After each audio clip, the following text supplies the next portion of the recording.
grand finale of the Things Fall Apart festival that has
complex, rooted in communal values and honor, and a spiritual relationship with the land.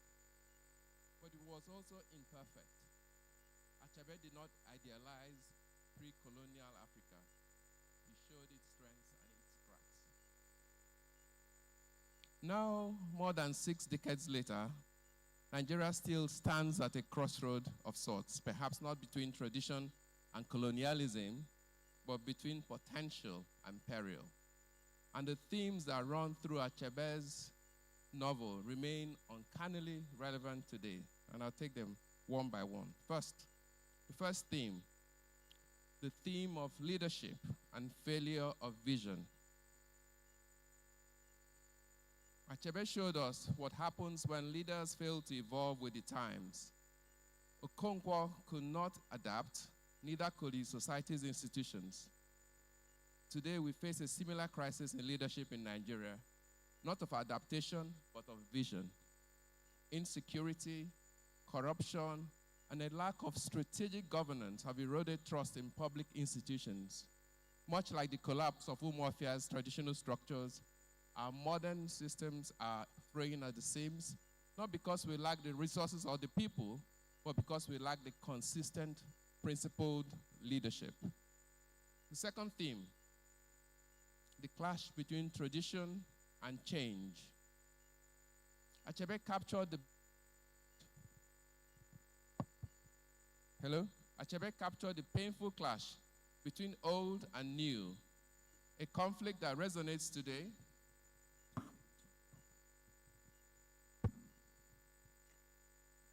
The second theme, the clash between tradition and change.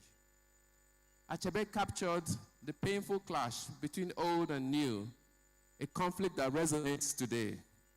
Our society oscillates between preserving cultural values and embracing global modernity, but where is the balance? We must ask, are we building on the strengths of our traditions, communal relationships and responsibilities, respect for elders, moral accountability, or have we traded them for unchecked individualism and materialism. Number 3, the danger of silence and erasure of the voice. Perhaps one of Achebe's most powerful contributions was to give voice to the African and indeed Nigerian, specifically Igbo experience. He showed that when people are not allowed to speak, they are spoken over and their history becomes distorted.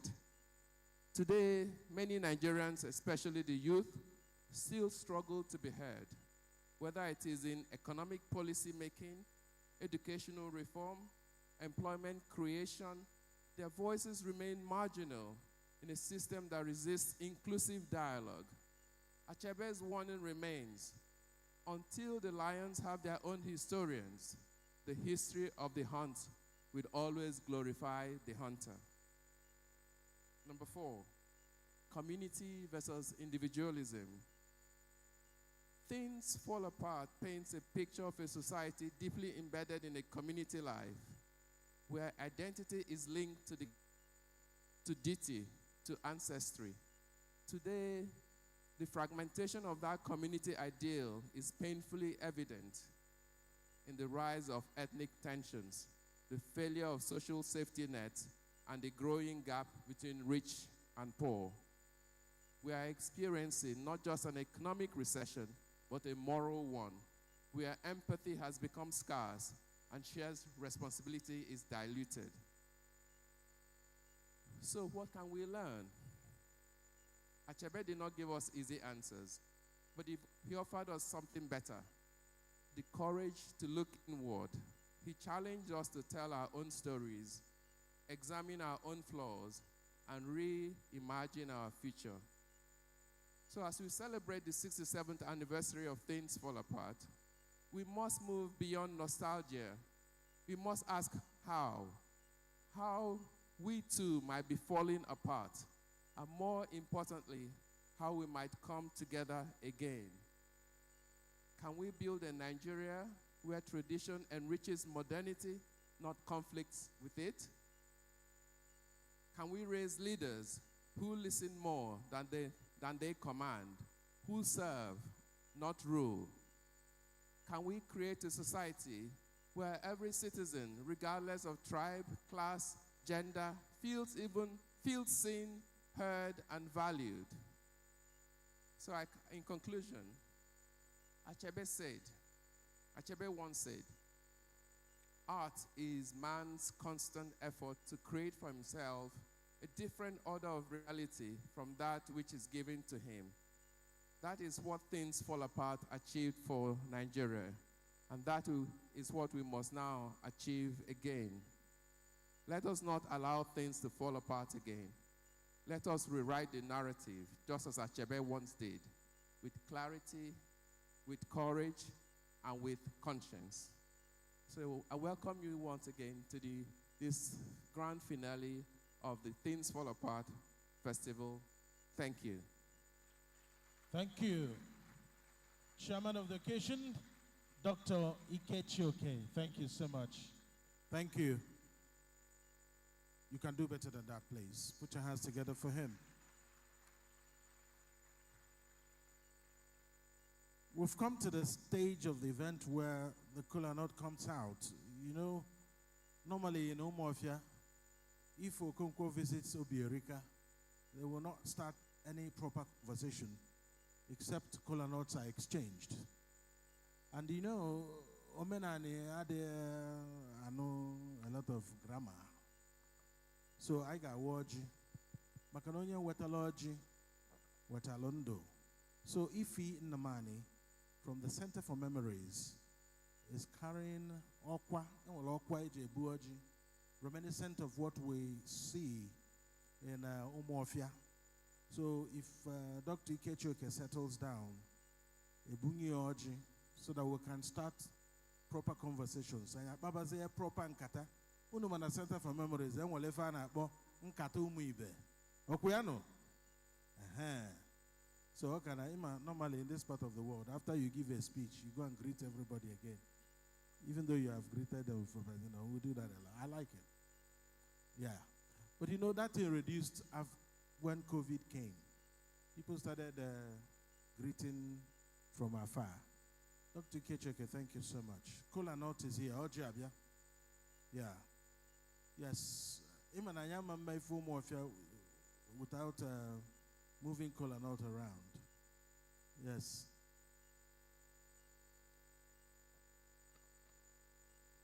Yes.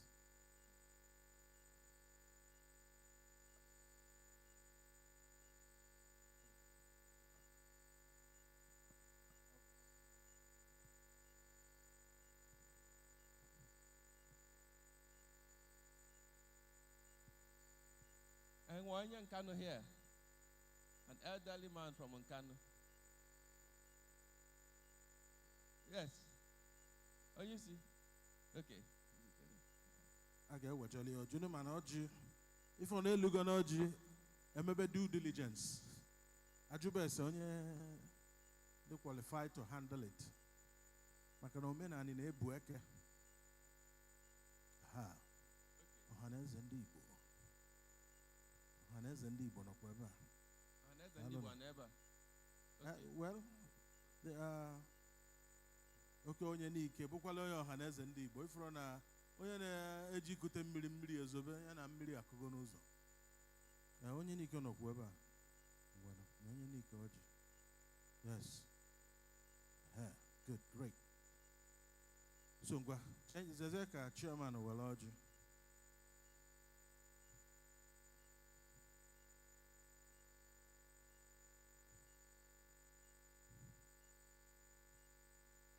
Yes. All right. Achọrọ m onye Anambra nọ na the room. Chief Ben Etiaba. Chief Ben Etiaba. Ifennia.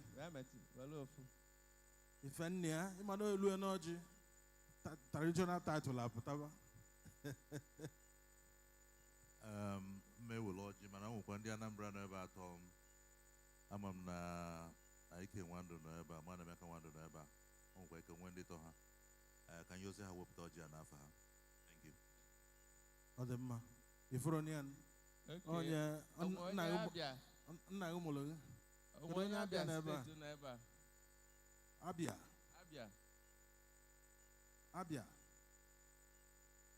Onye Abia nọ here. Abia, okay. Onye isi ya.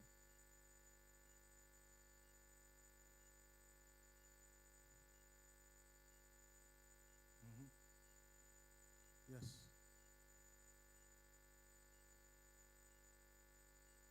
Onye Imo State. Onye Imo State n'ebe a.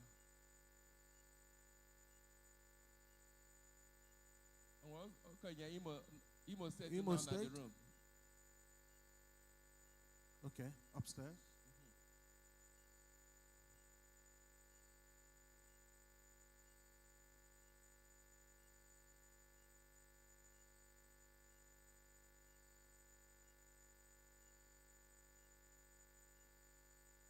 Ndị Imo enwelugo ọjị. Ebonyi State. Ebonyi State.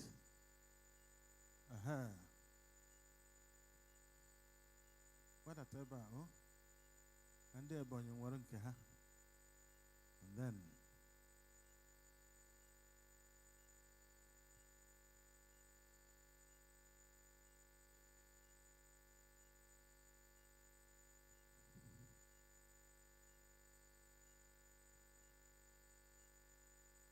Ndị Ebonyi welugo.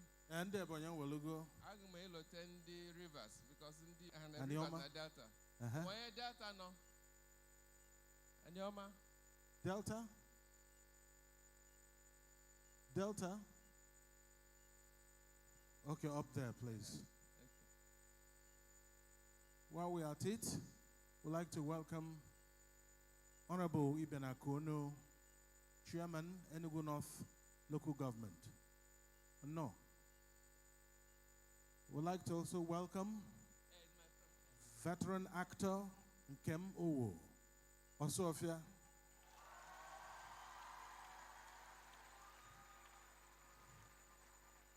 Ukwu achinaka ọ na-agba. Ukwu achinaka ọ na-agba. No. No. No. No, no, you go photo sebo ukuachinaka. No, no. I can make with forge bikono.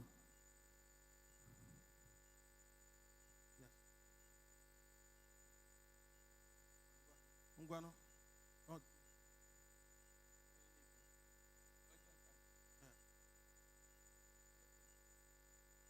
Okay. I get your coolers on your nike. Go line of forging. I got an unifying name. Hello. Okay, Sarah.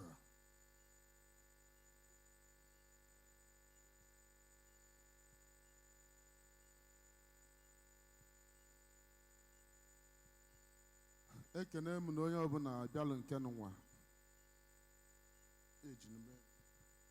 unu ma n'ọlụ na ọjị ada n'oyibo n'ọlụ na ọjị ada n'oyibo and ada ekwukwesịla ọjị okwu anyị kpee na-ekpele ọjị anyị na-ekene Chineke onye mere ka ụbọchị taa dị n'bịa na mmezi anyị na-ekene ndị ikebela anyị bụ ndị Igbo ibe ebibe niile anyị nọ na ndị niile nọ nke nwere jishụla anyị ike anyị na-achị ka ekene dịlụ ọjị n'ụwa anyị na-arịọ ka ị bịa gọzie enyi anyị taa anya ka anyị tata ndụ tata ezi isi ike anyị bụ ndị n'ike bụkwa ebe ọbụla a bịara ihe n'Enugu steeti nọ achị ndị n'ike bịa gọọ ọjị Chineke eze bụ n'eluigwe ọgọdọ onye na-akpụ na mee ka n'oge ndị n'ike gbagotere eke n'ihe na-eme n'Enugu steeti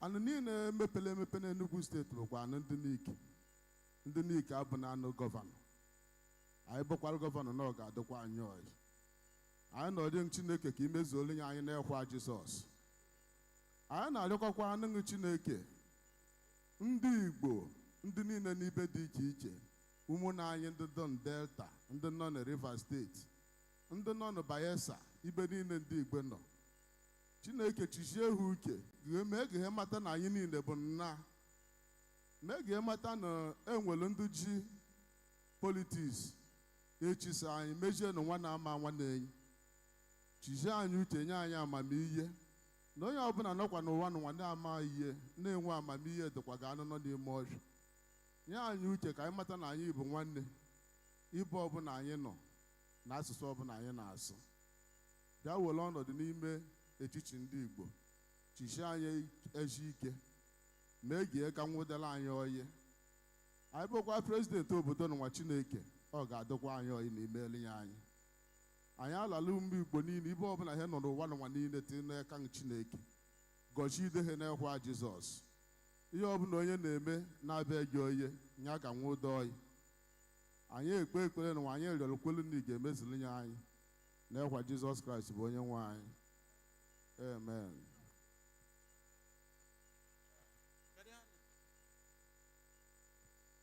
Ọ bata ụnọ dị mma daalụ o daalụ chairman awago ọjị a anyị ga-agazi n'iru ka ọfọsọl ibi ele maka na arapụ mmadụ niile nọ n'ụmụ ọfịa ka fọwọ́ ọjị anya mma nna tata daalụ ka ọfọsọl na ibi ele o thank you. So we'll move on backstage now because we'll have a performance, an opening performance, opening poetry performance by Nwada Pella Ozemena and Melvis Ugo. Yes, Nwada Pella Ozemena and Melvis Ugo. Please put your hands together for them. It's not easy to show up on stage. I still remember the first time I anchored an event. It was a test. I'll leave that to history, whether I passed. Yes. And put your hands together for the signer here. She's been doing an amazing job. I don't know what that means, all that sign, but there are people who do, and they're doing an amazing job.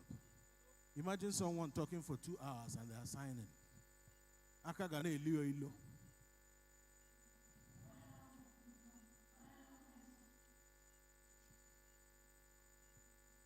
Truly, they have torn the flesh of the lions of their bones and have eaten the food meant for the wild gods of the forest.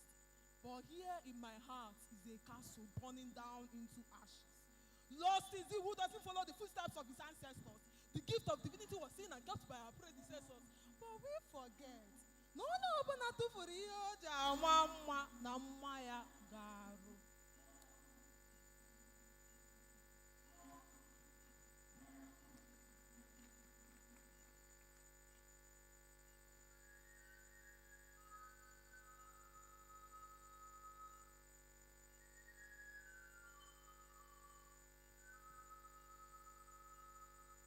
Welu balosa. Mwensala kadire. Mwaliti gumado na kubezi mputara. Welu nala. When he said, an animal scratched his itching back against his flank, but a man asked his kinsman to scratch him. Mmekọrịta bụ ụtọ nwanne. Maka na otu onye na-asụ ọfịa dịka ọ na-ekere ọjị o ji eke nkụ. He knew that one day a man's neighbor would become his terror, that trouble would live next door, that one would feed on another kinsman, scratch him with wild leopard claws, bathe in the pool of his blood, and order him out of his land. Ọ bụ mgbasa mere na agwọ enweghị ụmụnna. Mana chetakwa echete na onye chi ya furu n'oge efu ọbụla dị n'ubi nne ya na ọ ka ga-efurịtakwa ebe afọ. Ka anyị biri ebiri na ntị na eze sọsọ ya si aga gba ọtọ maka na ọ bụ onye na-enwero nwanne na-eke akpa agba egwu. Mana matakwa amata na nwatakịrị a na-etu ọgba aka ali elu n'otu ụbọchị na a ga-eburu ozu ya na nkịrịnka ụkpa. Out of his land, out of his heritage, the place of his forebearers, his peace, that one day they will put more than just a knife to what holds us together, that bullets will rain on our roofs and the sky will cease to cry. Dear onye na-ege m ntị, let us remember. Obere ọrịa bịara mmadụ otibe na ahịhịa eburu ubi ya, mana mgbe nnukwu ọrịa bịara mmadụ otibe na ndụ bụ isi. That there will no longer be peace between a man and himself, his tribe, his clan, between states and countries. That Israel will one day bathe Gaza with missiles, and Iran will threaten to bury Israel beneath ground, alongside the new worker buried in Ukraine. That there will be chaos in Sudan and insecurity in southeast Nigeria. Blood go flow, dead body go surplus for Benue. Gị onye omekome. Agbọghọ na-agba egwu na-atụ aka dị ụbọchịrị na ọ bụ ọkpụkpụ nne ya ka ejiri wee tụnebe mgba. Welu balosa. Mgbala jụrụ oyi. Mgbe nduru na-ebedo n'elu ana. Mgbe mmadụ na-asọ nkwafu ọbara. When a man's heart becomes a battlefield. When kings become soldiers of vengeance. When children learn betrayal before they learn to read. When the journey of the world stops asking questions. In that moment, onye kwukwana. My name is Melvis. Put your hands together for them. Like I say, it's not easy to come on stage. I'm talking about stage and performance. When Chief Nkemo walked in, he walked in the company of another person. By the way, put your hands together for Nkemo, who is here. We also have here with us Nollywood actor and filmmaker Jide Ekene. You're welcome. Jide, they are greeting you. Yes. Oh my God is here, right? Okay. Thank you. The Nigerian Civil War is an event that shook the nation at its core. But for Ndibo, it left an indelible mark. To move further about this conversation, I'll be inviting Ezindubisi the poet to tell us more. A round of applause for him.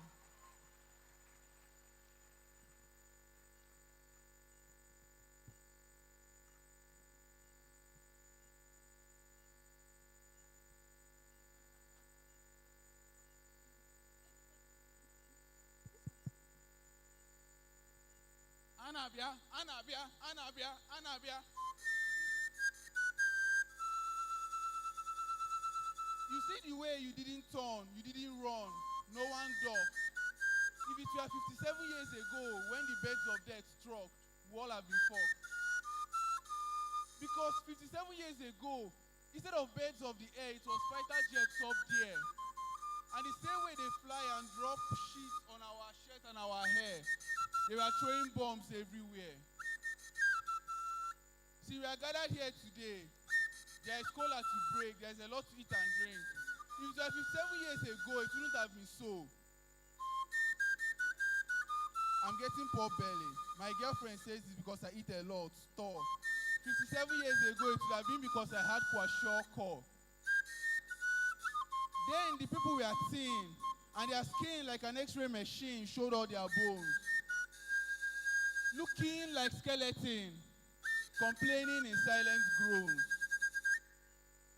See, you stepped out from your house today. 57 years ago, your mother wouldn't have let you, because you'll be taken from the streets and sent into the army. Given nothing but torn uniforms, no weapons, and a worn-out boot to go and fight for the truth. But the truth bears no fruit when the lies have taken root. What is the truth when the opposing force is brute? What is the truth when they buy it in lawsuits? What is the truth when they shoot the youth to keep them mute? What is the truth? And like I said earlier, your mother wouldn't let you go, not just because you'll be taken into the army, but because your brother who left never came back. He was bombed by the Nigerian fighter jets and he returned in pieces. He went to fight for peace and he came back in 4 pieces. He went to fight for peace and he came back in 4 pieces. The heads off, without arms, severe ties, and defeat. Listen, because this is symbolic.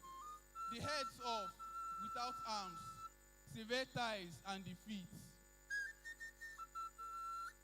The heads off because the heads of states are greedy and they put the fate of people in jeopardy. Without arms because he was sent to war with no sword to draw. Just a stance, no guns, no bombs. He has to fight with bare hands. You see, he went to war without arms. So it's fitting he came back without arms. Severe ties because our unity dies. Severe ties because Nigeria severe ties with us but keeps us by force. And what is left? Defeat. The mother refuses to accept it because we are Indibo and we never accept defeat.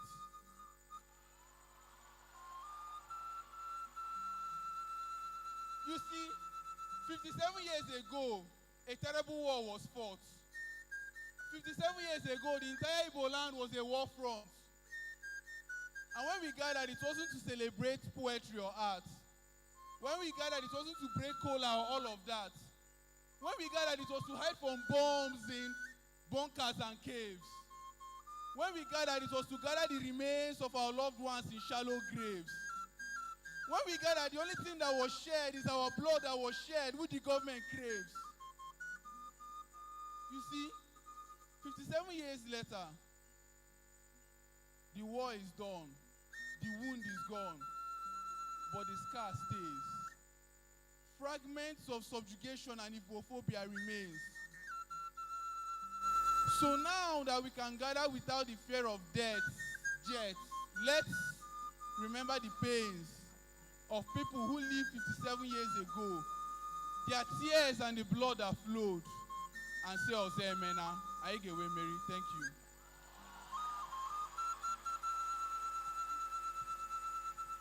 Please, a round of applause for him. Thank you. And Akokwa Keba. Thank you. You know, Odera, a man who calls his kinsmen to a feast does not do so to save them from starving. Okay. They all have food in their own homes. When we gather together in the moonlight village ground, it is not because of the moon. Every man can see the moon from his own compound. We come together because it is good for kinsmen to do so. I love the silence. And that's why we're having Katumibe, because everyone can call each other on the phone. But we gather together every now and then, isn't it? Yes, and it happens every first Friday of the month at That's Center right. for Memories. So beyond here, I know most of us came for the Things Fall Apart Festival, but beyond here, Aina Pankata, every first Friday in the month. And Ibolo Nibo, if you're an Igbo person and you are interested in the growth of the Igbo nation, you should be a part of it. It happens at the Center for Memories and Independence Layout. We will get you the specific address in August Street. Ncheta ndị Igbo maka ụnya taa na echi. All over the world a na-akpọzi m onye Igbo maka na abụ m onye Igbo. Nne Igbo amaka.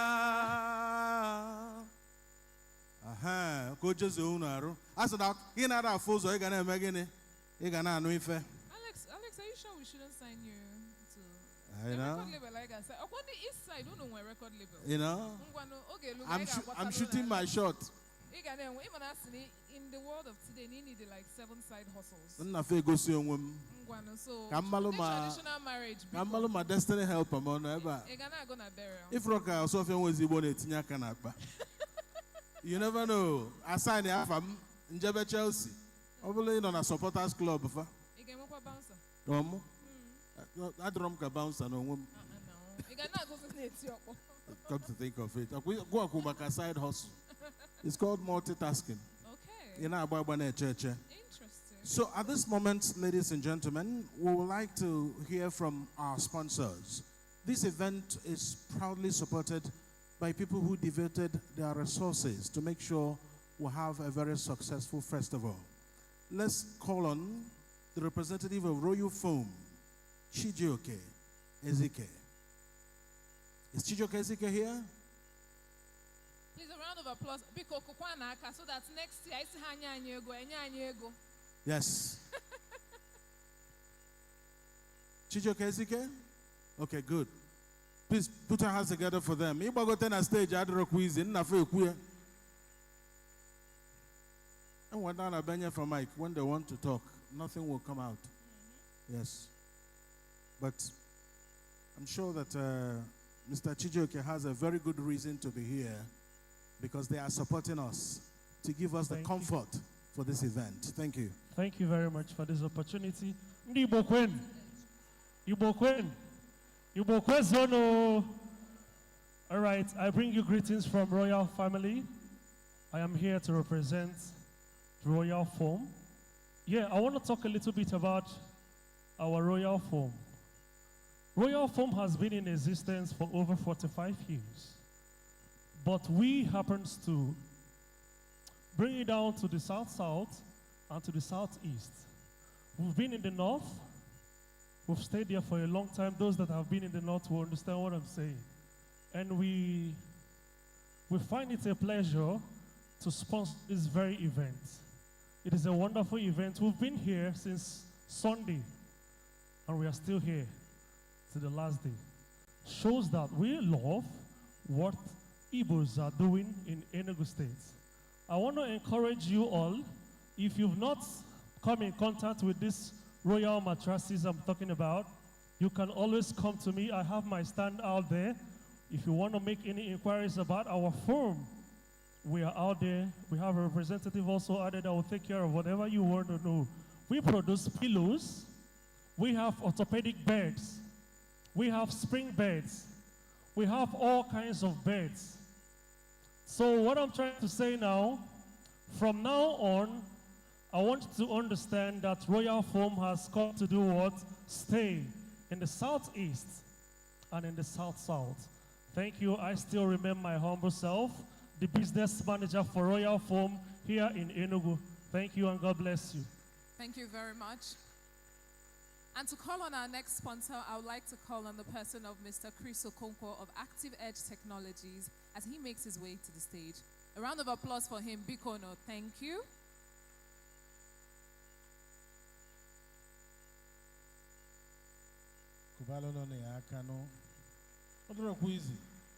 The way the economy is now, for somebody to bring out money for sponsorship, other you know a thing or two about that, right? No, that's not. Hey,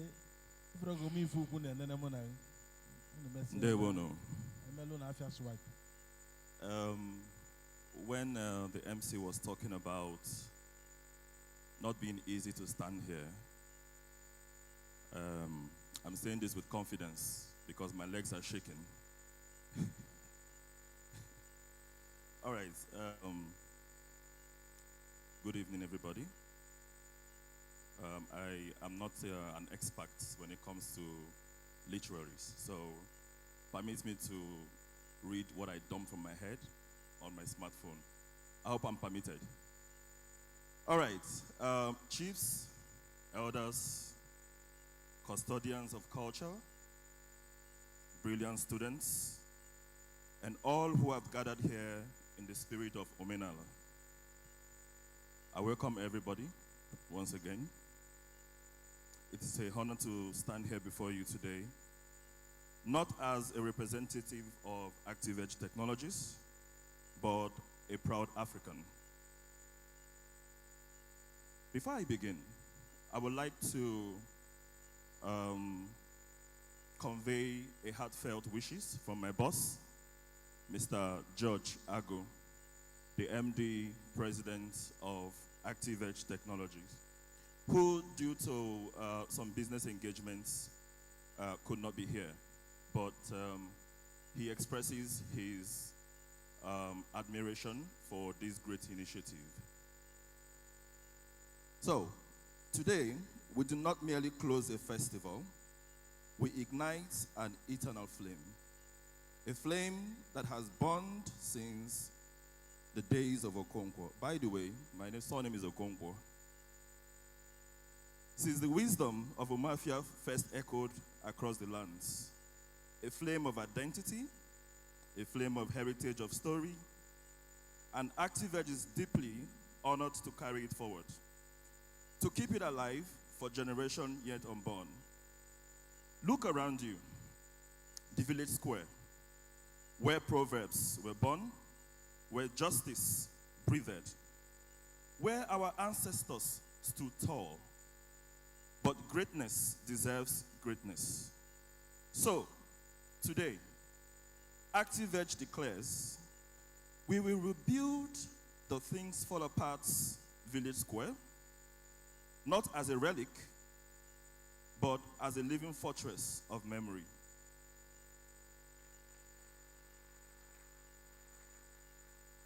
Stone by stone, story by story, we will restore the glory it demands. A place where our children will touch the walls and feel the courage of those who come before. This is not sponsorship. This is a sacred duty. At ActiveEdge, we're not just developing a square, a village square. We are safeguarding a spirit. We live in a world obsessed with speed and screens. Yet, there are things technology must never replace. Our identity, our games, our ceremonies, our languages, our culture. No AI can dream the way we dream, and no AI can dream the dreams woven into our aquatic clothes. No cloud can hold the tears of a mother singing her child to sleep with ancient songs. As ActiveEdge Technology Company, we understand this innovation, but we also understand reverence. ActiveEdge bleeds Africa. From Lagos to Uganda, Dhaka to Nairobi, we are the digital drummers of African Renaissance. This festival, it is not just Enugu's pride. It is Africa's heartbeat. When the ogene sounds, we answer.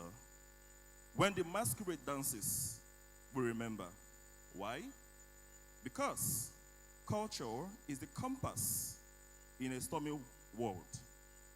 Without it, we drift. nameless, faceless. It stands with you.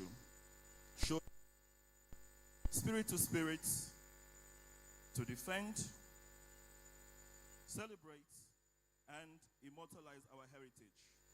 For if we forget, we perish.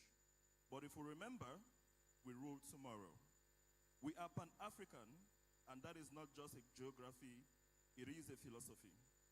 We believe in the power of our roots because only those who know where they are coming from can tell where they're headed.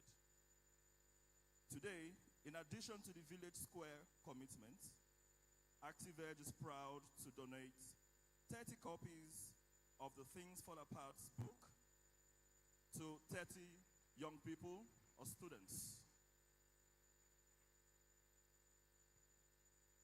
Not because books are scarce, but because stories are sacred. And these stories will grow into the minds that one day lead, speak, write, build, and defend.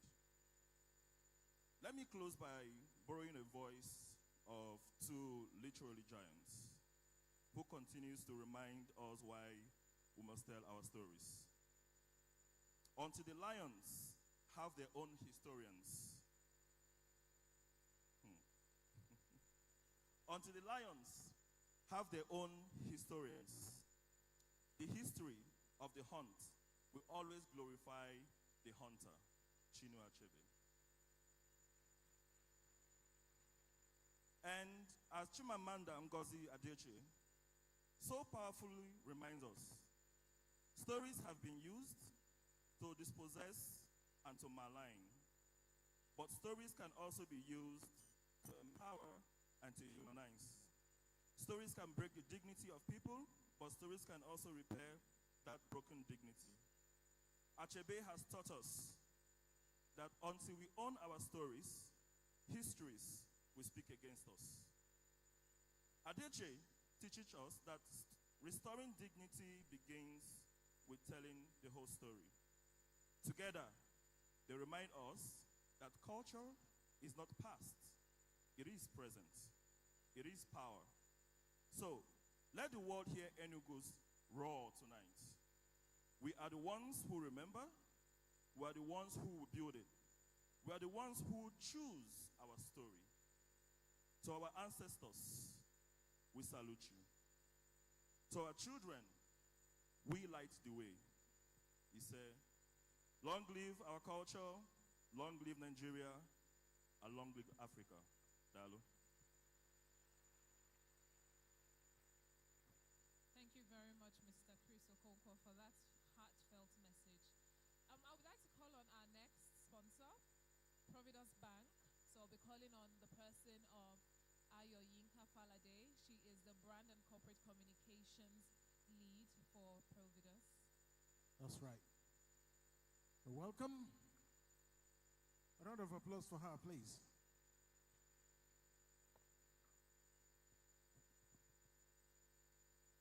Good evening, distinguished guests, lovers of literature, culture, custodians, creative thinkers, and of course, the iconic literary and movie stars who have graced us with their presence this evening. My name is Ayoyinka Falade from the Brand and Corporate Communications team at Providence Bank. And what a joy it is to stand before you today as we close out the Things Fall Apart Festival 2025, a landmark celebration of Chinua Achebe's timeless masterpiece. On behalf of Providence Bank, I warmly welcome you to this momentous occasion. We are here not just to honor a book, but a world that Achebe built one word at a time, one sentence at a time. 67 years later, Things Fall Apart continues to challenge, inspire, and affirm that a story well told never truly dies. Special thanks to the Center for Memories in Cheta and Digbo.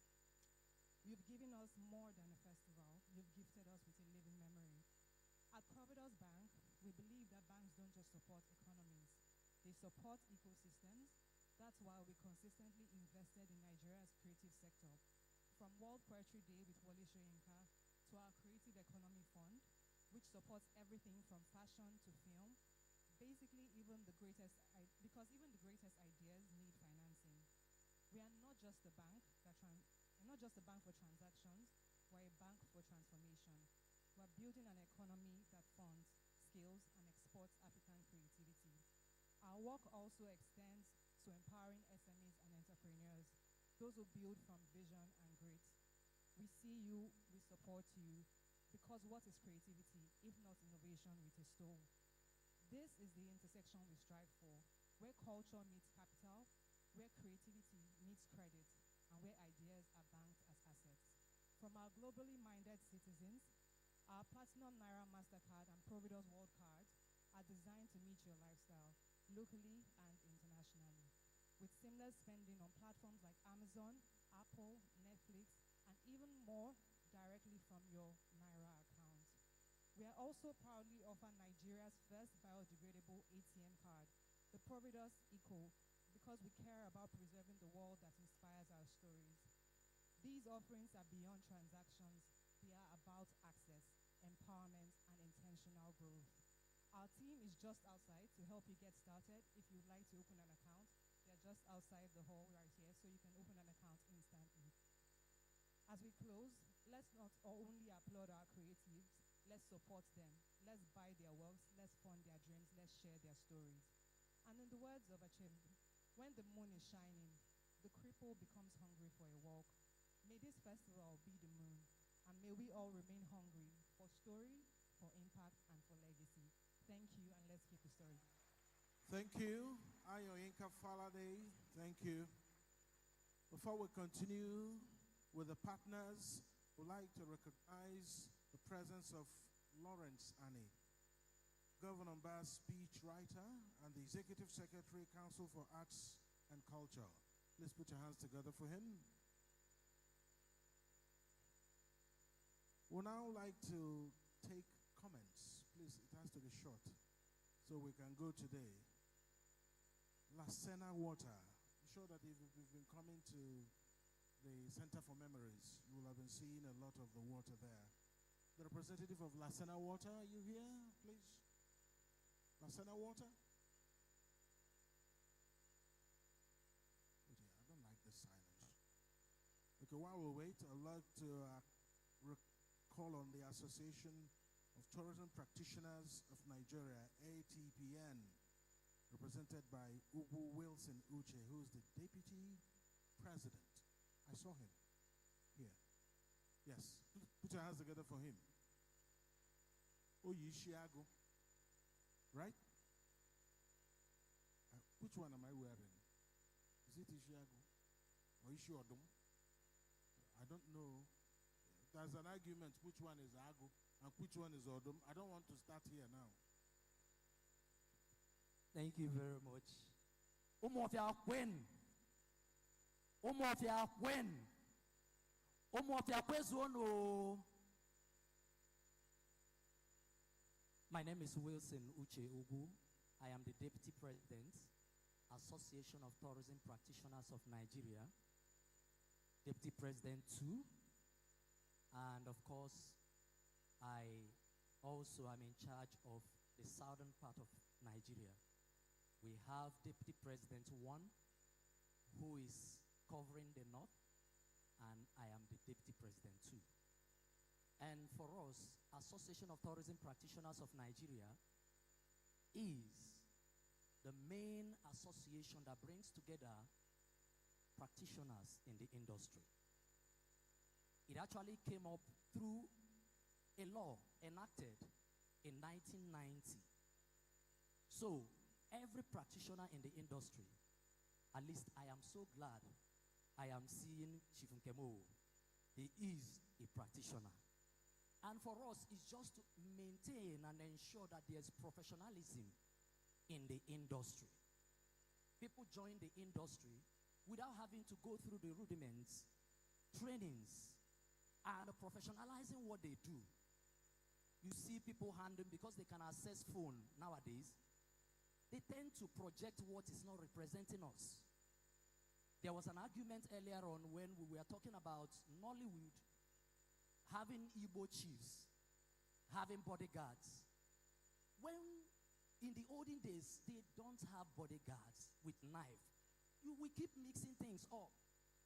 So ours is to ensure that why people project, because a lot of things, I went to Uganda, and the first thing they told me is that Nigerians, especially Igbos, are into ritual killings. And that obviously sent a wrong message. So we have to be intentional about what we sell to the outside world in order not to give a wrong narrative.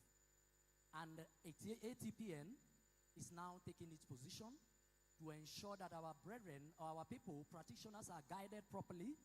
There will be trainings. Sometimes you walk into hotels and a girl is sitting, the receptionist is sitting, crossing her leg. And then next thing you will hear is, what can I do for you? A hotel is a home from home and ought to be treated that way. So we can assure you that us partnering with Center for Memories is so that we can further consolidate in the growth of our tourism development. We want to see festivals in Igbo land promoted to the rest of the world. How many of you watched Ojodu Oba? The Ojodu Oba is now selling so much about our culture. Why can't we have Ofala of Obi of Onisha bring it to the international limelight? We can do that. And we have to be intentional. Our investors have to personally approach it. Glo has sponsored Ojodu Oba for 10 years.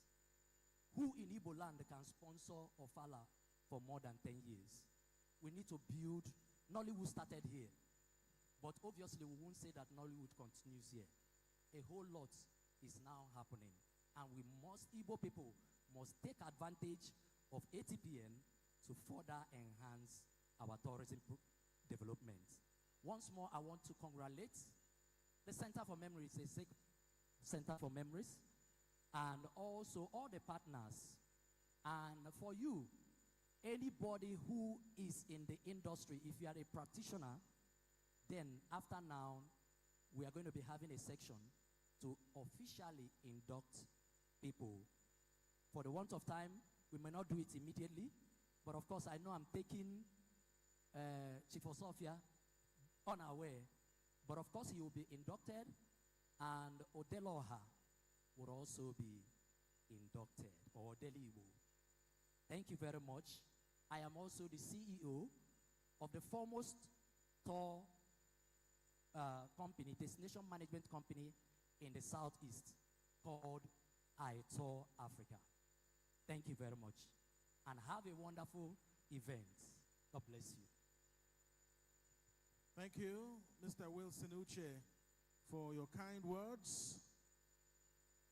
We would like to call on the representative for the Association of Nigerian Authors to come to the stage and just give us a short message. Association of Nigerian Authors, are you here? You have a representative here? Okay, while we are waiting for that, we'll move on to the next person. That is Odinaka Ugwozo Nzapi. Are you here? Nzapi. Hope you got that correctly. Okay, he's here. Okay.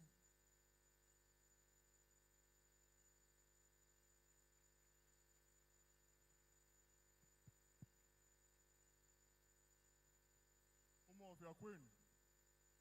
Of your queen. Of your queen zono.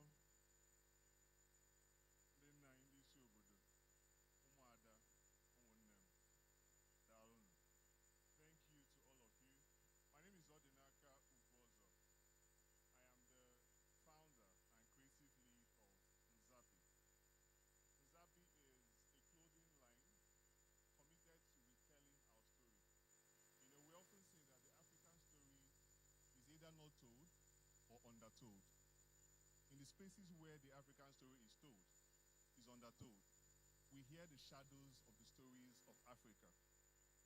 And I always say that one of the things that Chinua Achebe tried to highlight in Things Fall Apart is the fact that you can build a nation, but you have to build your people. It is the strength of what you built that you now share with the world. It's not bad to be a proper Igbo person. It's not bad to be a proper Yoruba person, but you have to own where you are from. And that is what our brand is set to do. So we tell the stories of people on T-shirts. So we've been partnering with the Center for Memories to tell stories of different things on T-shirts. They called us and said, Nzapi, we need you to tell the Things Fall Apart story on T-shirts. And this is an example of what I'm wearing. This is the 4 market days. For those of us who are familiar, these are the 4 market days. As simple as it is, this is like the spirit. This is what we try to do. So there are people wear these, and people ask you to say, without saying much, your T-shirt speaks for you. I always say that a T-shirt makes you an extrovert. It speaks even when you don't want to speak. It makes people ask you questions. It's a conversation starter. Anytime you wear a T-shirt, I said something the other day. I said, if you wear a T-shirt that says, Bitcoin chief, if I say this now, he'll probably throw a stone at me. If you wear a T-shirt that says, Ndibo Bundara, I can bet you that you will not walk from that point. Like somebody will just lynch on you. Man, you probably don't mean it. Now imagine what would happen if you just wear Ndibo na Wambo. Somebody who is you will naturally feel strengthened without even knowing it. That's the power of what we wear. It's just like the Isiago or the so many other things we have. Because there are so many young people who are coming up, the mission is to try to get these T-shirts in forms that young people, elderly people can wear them and feel proud about where they are from. I had a 9-to-5 federal government. When I left, people thought I was crazy. It seemed crazy at the time. But 5 years down the line, I'm happy I took that decision. I see kids wearing these T-shirts. I see organizations asking me to wear these T-shirts. It makes me feel proud to be an Igbo person. So please, if you are here, this is beyond just T-shirts. Whatever it is that makes you Igbo, you are going to make Igbo Igbo. So long as not them. Yeah, how about now? What can I? What about now? The key is like in can you go in on your mekwaya? Onye banye kwa wada banye mekwanka. You know, buni ne Igbo Igbo misi. Then madam I ever honey use recyclable aqua. Honey mekwa. Yenda na emi ga eche na onu brebo ka isu but eba ka esi eme biko na ga ejikọta aka ọnụ ọbọ ọsọ anyị nwa nke anyị bụ ọkwa onye banye kwa nka so biko nu nzapi na asị unu nnọọ ndị ụmụọfịa daalụ unu ụmụọfịa ndị Igbo niile daalụ ihe ọbụla ị na-emesi ya ike Chukwu gọzie unu niile daalụ unu daalụkwanụ daalụkwanụ. Thank you, Adenaka, thank you. And to speak for the Association of Nigerian Authors, let me invite Professor Greg Mbadiogu. Please put your hands together for him. Thank you. I'm glad to see everyone here. A few of us may not know that the Association of Nigerian Authors was founded here in Enugu State at the University of Nigeria, Nsukka.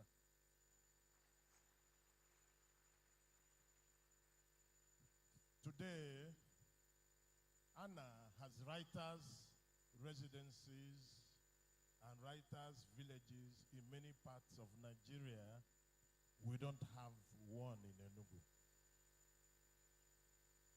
But the funny thing is that some of our co-writers have been immortalized in many parts of Nigeria. You may know about Cypriel Quincy Cultural Center in Abuja and Cypriel Quincy Library, E-Library in Niger State.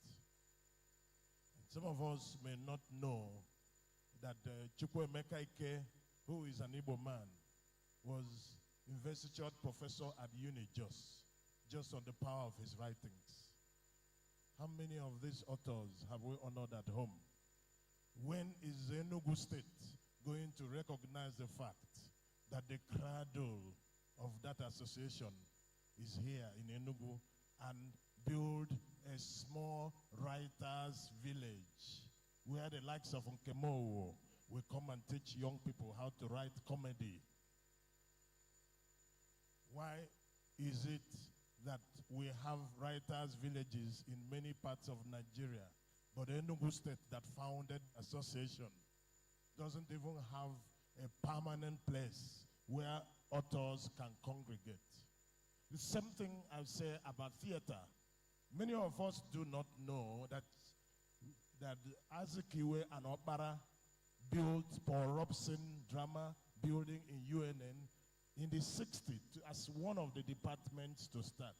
That Paul Robson Building is the oldest drama building almost in the whole of the country. But up to today, no state, no Igbo state, not Enugu, not Abia, not Ebonyi, not Anambra, has what we call state art theater.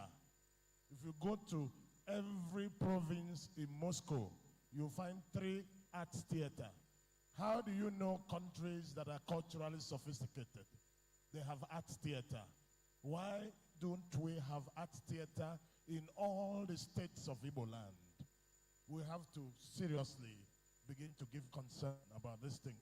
I remember when I was chief consultant for British Council Enugu here, and they are bringing program from London, and they ask me, where is the theater in Enugu? And I tell them, there's the cinema hall. And they tell me that the cinema hall is not a theater.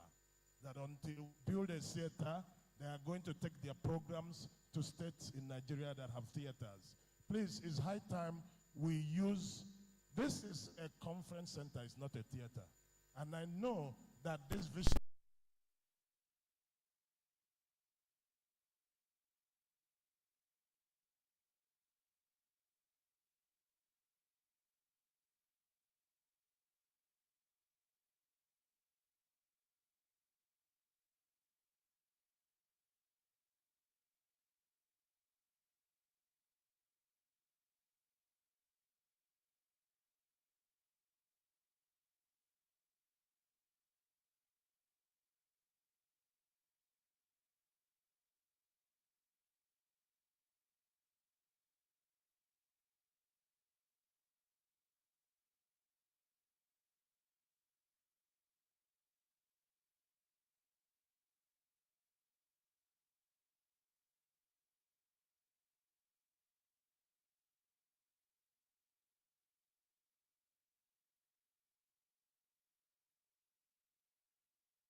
I work for Afia TV. So I don't know why my boss stepped out just about the moment I'm supposed to call him. But just for some context, we've provided coverage for this event before and during. And I've had to do a lot of interviews for this event. And I've personally put myself out there, shouting at the top of my voice, singing and dancing about Things Fall Apart Festival. If you have been watching, you know that Afia TV has not relented in the coverage of this event. Many of you saw this event for the first time on Afia TV. Please put your hands together for Afia TV. So Chief Emeka Mba is my boss, the CEO and MD. So he's very committed to anything that will help Alibo to develop, to stand on its feet. We know it is possible, and that change is coming.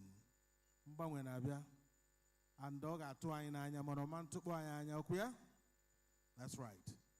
So there is a young man here. His name is Gerald Eze. He referenced something about Opi.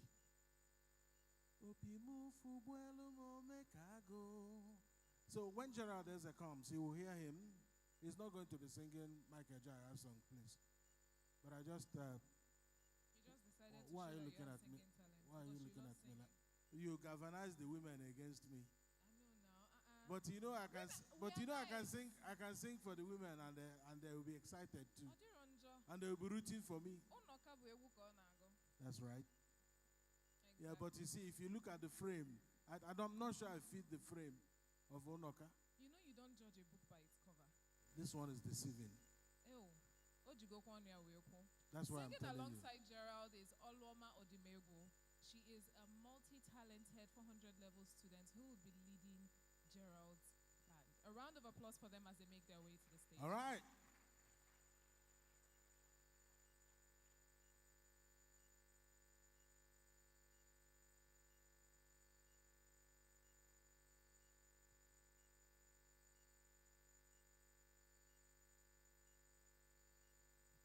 Okay. Okay. Performing now is Oluoma and the Ichoko Academy. Gerald Eze will come a little later. Put your hands together for them.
Chimamanda na anyị ncha niile ka anyị furịta onwe anyị n'anya ka anyị gezie egwu a na-akpọ Uriọma mfụzie ihe ndị na-ahụhụ nwanne ha n'anya ka ụfụ ihe a na-eme ọ dị ọkwa mma ya anyị adịkwana ka Uriọma anya na-anụ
Please, another round of applause for them. Can I see by a show of hands if we enjoyed that performance? Can I see by a show of hands? The eyes have it. Thank you very much. We can see the beauty in Igbo folklore music, right? How it softens the heart, how it calms your anxiety. You should listen to Igbo music more often. So I'll be calling on Miss Angulika. She will be moderating the next session. And what is the conversation about? The conversation is about the masculine, the feminine, and human. The conversation is self-explanatory, but they would extend it, right? So she's going to be coming on stage, and she'll be calling our panelists to help us broaden this. A round of applause for her as we call her here on stage. Miss Anguli. Is it Anguli or Anguli? I think some people would say Anguli, right? And some people would say Anguli.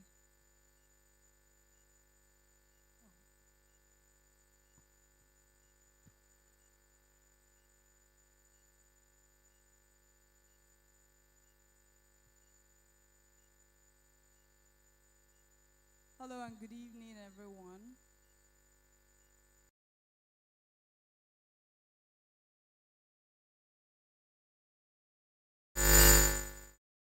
Glad to hear. You're having a nice time. Please, can you say Okonkwo? Can you say Ekwefi? Can you say Ezima? Can you say Onoka? Why was the echo for Onoka slightly louder? Thank you. My name is Angoleka Iwoba, and I work at the Center for Memories, and I will be moderating the panel, which will at the overall theme of this festival, masculine, feminine, human, the dialogue of complements in Chinua Achebe's Things Fall Apart.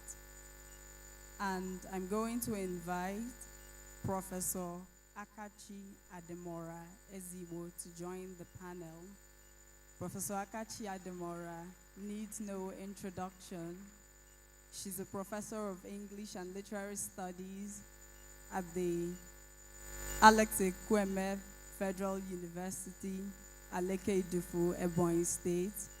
And she's also the chairperson of the very prestigious Literature Prize, the Nigerian Liquefied Natural Gas NLNG Prize for Literature.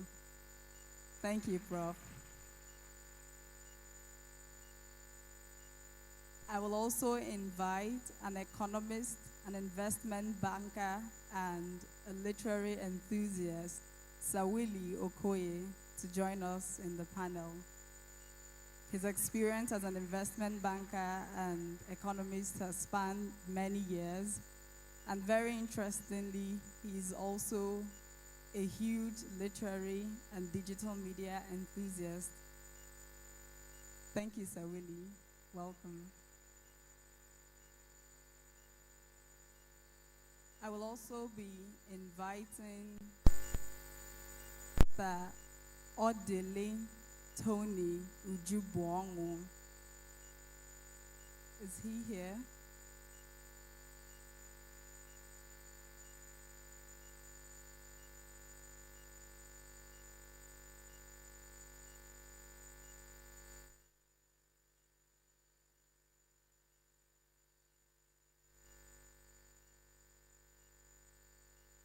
Thank you so much, Sir Tony Odile Ujubuongo. He is the president of the Anambra State Advertising Signage Agency. Am I right in that?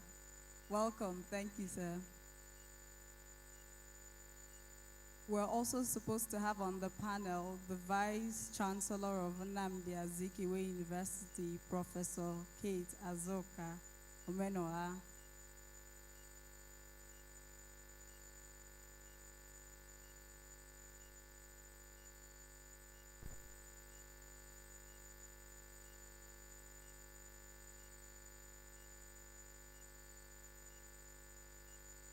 Professor Kate Omenoa.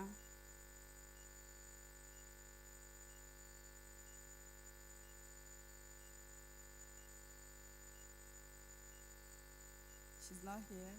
And then we're going to have, lastly, Professor Chike Okoye, Professor of Postcolonial Literature and Poetry at the Nnamdi Azikiwe University, Awka. Professor Chike.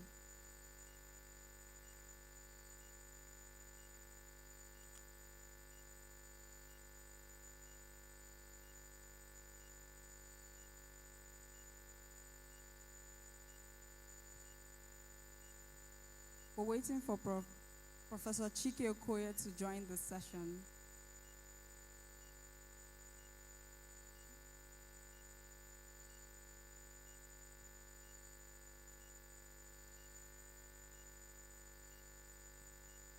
But while we're waiting, I'll go ahead and introduce the session.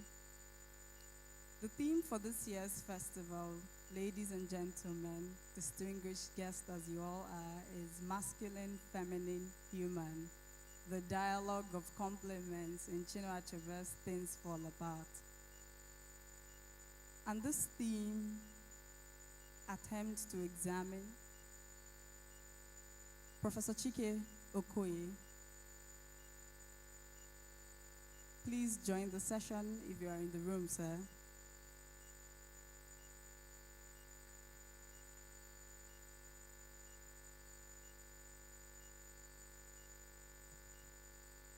Welcome. In this session, we will be looking at the overarching theme of the festival, as I have said, and the discourse here will throw more light on the subject of gender. And this is one that for the longest time has been engaged on in a very warring style. And so it's why we have terms like gender war flying on social media. But of course, with the respectable people I have on the panel, we cannot engage in a war. So this will be a very civil conversation that examines gender, the way it is represented in the book, and our reality in terms of how the society approaches gender. But more than just Chinua Achebe's style of telling the story of a people who define gender and what it means to be male or female along very rigid lines, we'll also look at more contemporary issues that speak to gender or the society's appreciation of it. So thank you so much. And I invite you to enjoy the session. I was told when Professor Chike was walking in that he's the one to begin with. I don't know why, but then I will adhere to that. Professor Chike, we're looking at masculine, feminine, human, the dialogue of complement, and I would like to start with a question. Achebe's portrayal of masculinity and femininity, has been a subject of debate for the longest time. And critics have said that it was obvious he had a stand, on which was that, he preferred a gender or elevated a gender above the other in the book. And some have also said that it was just a story and he was presenting the reality of the people at a given point in time. But I'd like to ask you, what do you really think Chinua Achebe was trying to achieve in the way he presented the nuances of gender or the complex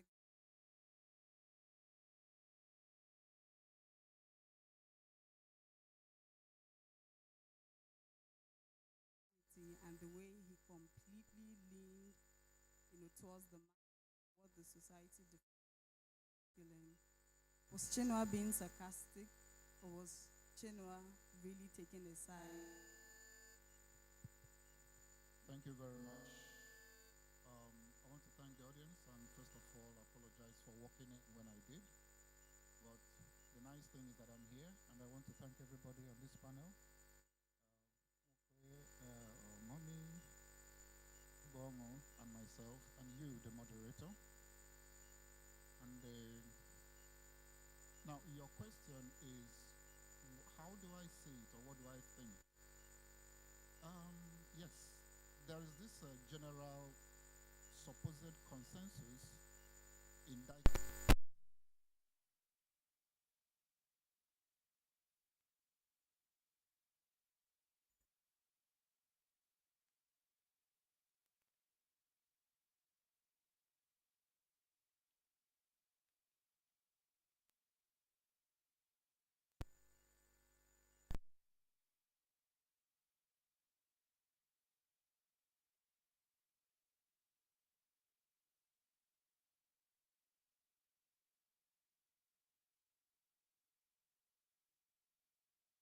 In fact, as I just had a stage presentation, there's this subtle power Achebe actually ceded to the female character. Whether the female metaphysically, the female structurally, or the female as woman. Okonkwo's tragic journey has femaledom everywhere around him. And the femaledom was not meant to be subjugated. But all his misfortunes, even the reprise from the misfortune, or the reprieve from the misfortune, are all linked to the female. Let me give you an example.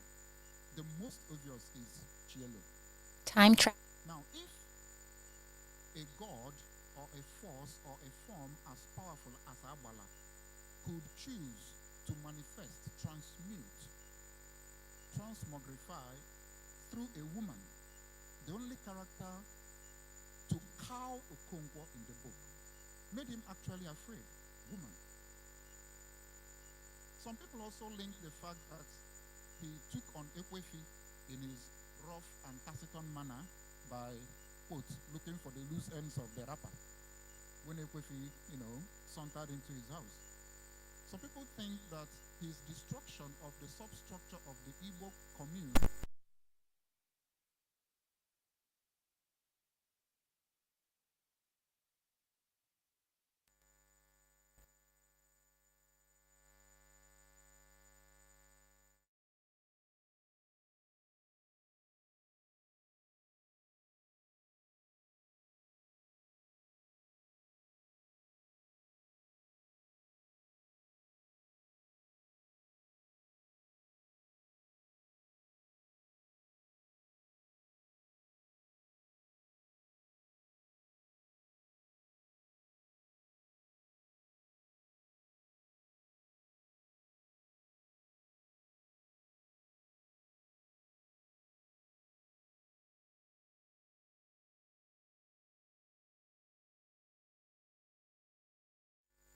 inchoate duality paradigm that Achebe popularized, it was the stay, first place, that actually affected his hold or his influence on Umuofia. So by the time he came back, he could no longer hold on to what was going on because the white man had eroded into the system. So I think when we look at the fact that probably he beats the wives or the women don't join weird things, these are surface issues.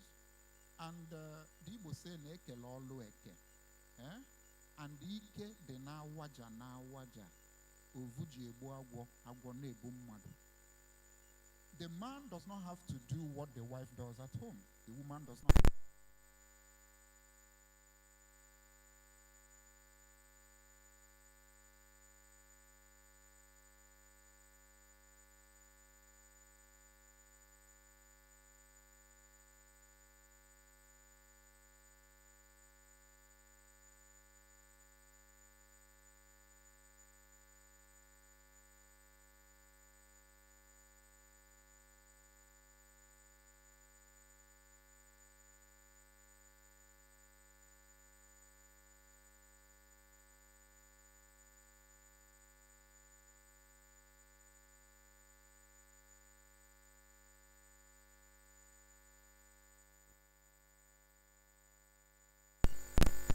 Down, there is the sky, there is the earth, and the law of balance. And what you're saying, if I understand correctly, is that in the traditional Igbo society, in pre-colonial Igbo society, gender construct was not a question of who wielded, what superior power. It was about balance. It was about that each had their place.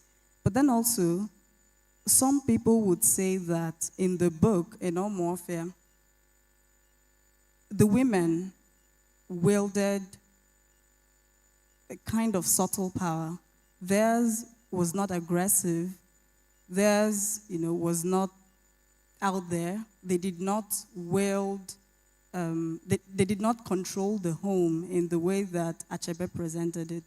And I can point to a few examples. The very first one, which would be for me the most, solid in terms of how Umuofia people perceived male and female, or how they valued male and female, would be when Okonkwo made the singular comment that he wished Izima were a boy.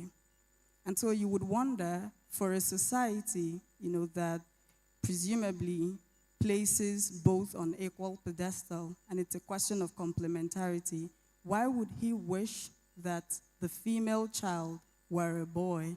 Were there advantages that only a male child would have enjoyed, or were there advantages that were due to him? And I will throw the question to Prof, the female in our midst. Professor Akachi, in the book, as I have mentioned, Okonkwo wished that Ezima were a woman.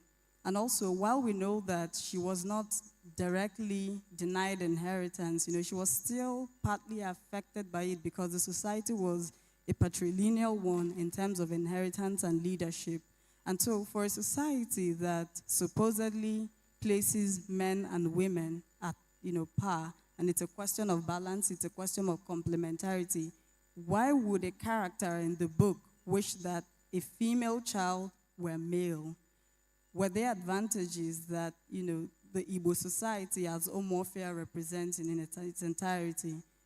Are there advantages that only the men have access to? Why would you desire that, that kind of switch were made if it weren't that fundamentally there is a preference for the males? Thank you. Good mind, I don't know. Well, first we must understand that Igbo society, like most societies in Africa and even beyond, is a patriarchy, is a patriarchal society. So the inheritance is always through the male line.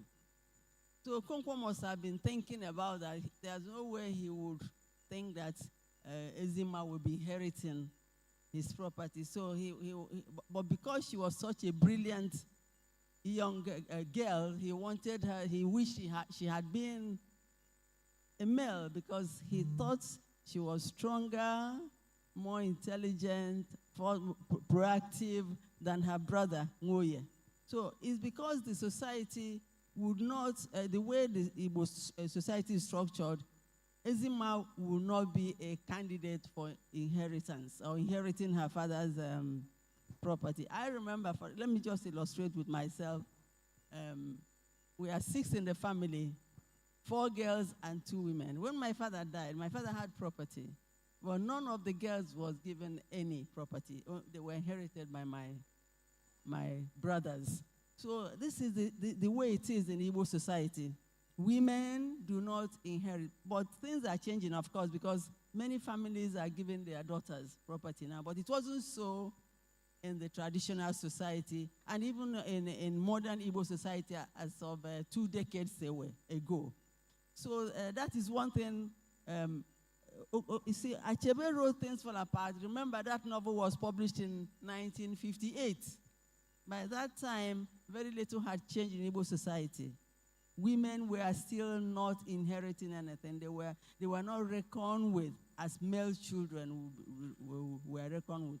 If a family had only boys, they might have wanted to have a girl, but it would not bother them. But in those days, if all the children were girls, it would be a big problem. In fact, the man would want to marry another woman. So that's the advantage that male children had in the past over female children, that the family inheritance will always go through the male line. Thank you so much, Prof.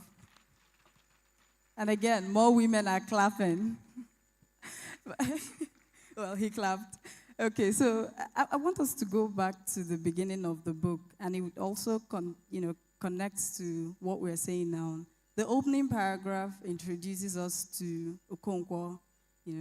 He had achieved renown, some good reputation, and enjoyed the success that, the work of his hands had earned him. And it was said that his success rested on solid personal achievement. And I'd like to ask you, Mr. Tony Odele, what are solid personal achievements? What do they look like in our contemporary society? And more than that, is there a gender that is maybe more predisposed to achieving solid personal achievement? I say this because against the backdrop of Chinua Achebe's Things Fall Apart, Okonkwo was a man, and he, was reputed for his solid personal achievement. And while we recognize Chielo and other women to also have, wielded strength in their own unique way, they were not described as, people who were in possession of solid personal achievement. So, I'm wondering now, what does it mean? What does it look like in today's society? And is there a gender that is more, at an advantage, in terms of earning such success? Thank you. Thank you very much. And thank you, my fellow panelists. And thank you, everybody else out there.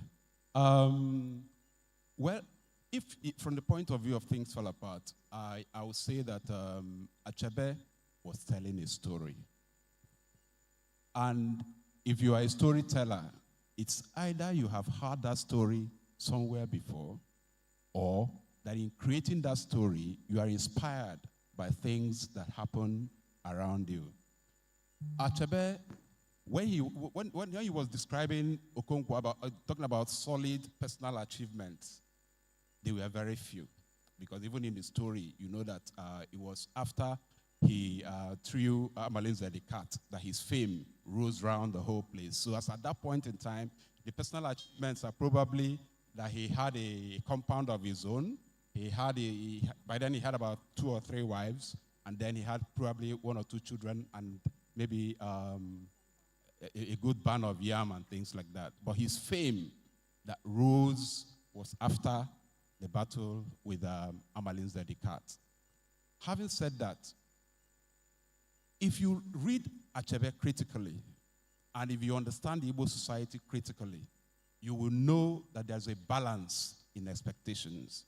Let me explain. For the man, you are expected to build your own house, achieve things for yourself, have your own compound, raise your own family, and contribute to the society. For the woman, you are expected to be an ambassador of that great Obi that gave birth to you. You're supposed to marry a man. When you marry that, you're married into that family, you are supposed to to represent your own family in good deeds, raise good children, and be a great support to your own family. These are solid personal achievements for women. Solid personal achievements don't have to be material. They could be raising your children. They could be contributing to society in different ways. On this panel here, if you know the number of works and what Professor solid personal achievements.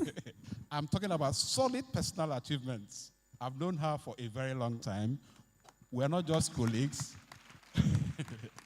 So solid personal achievements, they don't have to be that you build a house, you do this, you do that. So solid personal achievements are the goals that you have set for yourself in modern times, and you achieve them and bring pride to your children, pride to your husband, and pride to your society. So I believe that every woman here has as much power and opportunity to achieve her own personal solid achievement, just as men also are. Thank you. Thank you very much. And for the first time, we have balance in the chairs. I see just as many men and women applauding. Thank you so much. So really, let us come to you. So I want to move a step into the future. We've been talking about, things fall apart, the Igbo society as presented by Omofia in the book, and now a bit more futuristic.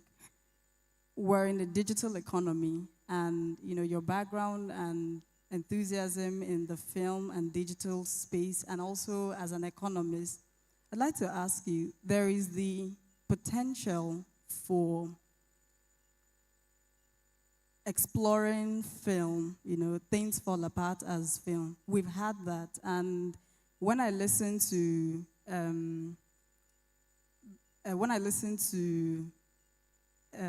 I'm sorry, now I'm thinking of his name, but the man who acted Okonkwo in Things Fall Apart. Forgive me, I wasn't born at the time, so Peter Adichie, thank you.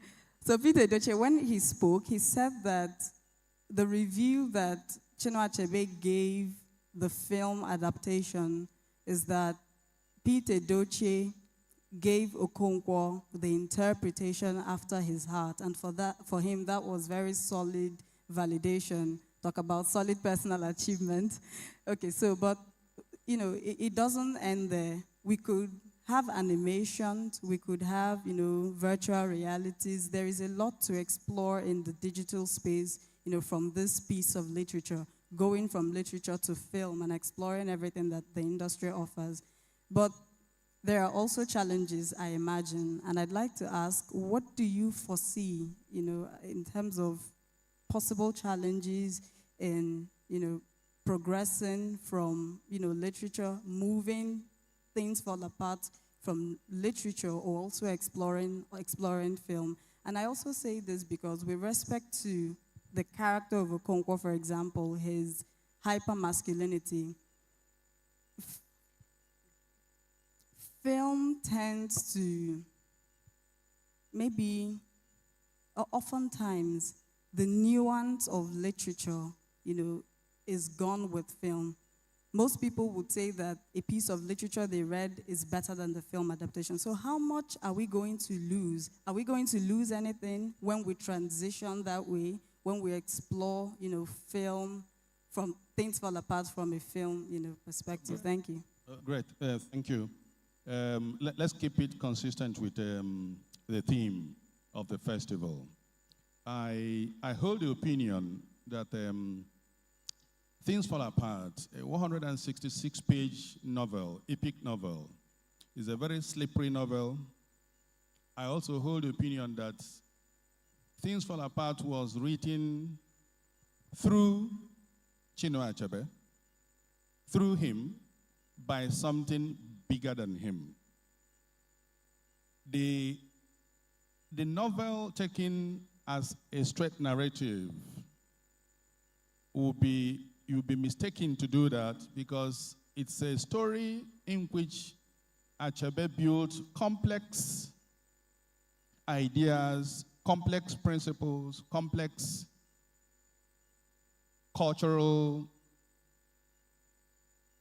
harvests, explored the Igbo cosmology, told stories through hints and insights. Therefore, the risk may exist for people to interpret what Achebe has not written. It is a fable that Things Fall Apart is masculine. Achebe actually hinted on the power of women in Things Fall Apart. There is nothing the Umuofia people would do, including going to war, without consulting oracle of the hill and cave, whose priestess is a woman. Okonkwo is masculine, is a warrior, is brave. He will not achieve that if consent was not given by the oracle, whose chief is a woman, Chielo. In the distant past, the priestess was Chika. In the future, hinted by Achebe, which can sleep, even moving the print version to movie, in the future, Ezima was being prepared to be the priestess of the oracle of the hills and cave. The goddess of Ani is female. It's actually called Agadiwanyi. The very big market that was cited in the book, the Umuike market, the potent medicine in the strength of that market, which is an indication of the strength, of the commercial strength, the economic strength of the Umuofa universe then. The potent medicine, it's female in the market. An elderly woman, one leg, and hopping about, finding traffic of commercial success into the market. So you don't miss, except if you're focused and fixated about Okonkwo's masculinity, you don't miss the essential literature that Achebe built in his story. Okonkwo was obsessed with making Nwoye a boy, and therefore was ushering him into listening to more male stories than female stories, especially the one told by his mother. The only mention Okonkwo made about his mother was to tell Nwoye to stop listening to stories about mosquito and the ear. He should listen to stories about war and blood. So Okonkwo actually denied his genealogy once, mentioning his mother. Ultimately, it was his mother's place that redeemed Okonkwo when he was in exile for 7 years. So you cannot meet the power of women in the story that is Things Fall Apart. Part of the advice, moving printed to movie, motion picture, is that it will be an error to follow the straight narrative. The hints, the cosmological concepts that Chinua Achebe explored in the story is part of the essential literature, and that will be the kernel and the cocoa of the movie. Thank you. Thank you. Thank you so much. Well, I was told that, we're to wrap up the session, but I must ask the question because we've really looked at, the gender discourse and we've succeeded in not fighting a war. Wonderful. So I'd like to ask also, in terms of complementarity, there is also the place of values. And some values I'd like to think are not to be genderized, not qualities, but values. For example, truth. Men should be truthful, women should be truthful. It is not, the exclusive quality or value of either gender. And in the book, we saw how Umuofia society upheld truth. In chapter 3, Okonkwo, was in a gathering. He was said to have killed a man's spirit when he spoke harshly to the man and called him an abala. That was mockery for the man not taking titles. And immediately, despite being a man of such reputation and, importance in the society, he was rebuked. The people around did not waste time in calling him out on, the insensitivity in that statement. And I think that this is something missing in our society, where people are afraid to speak truth to power.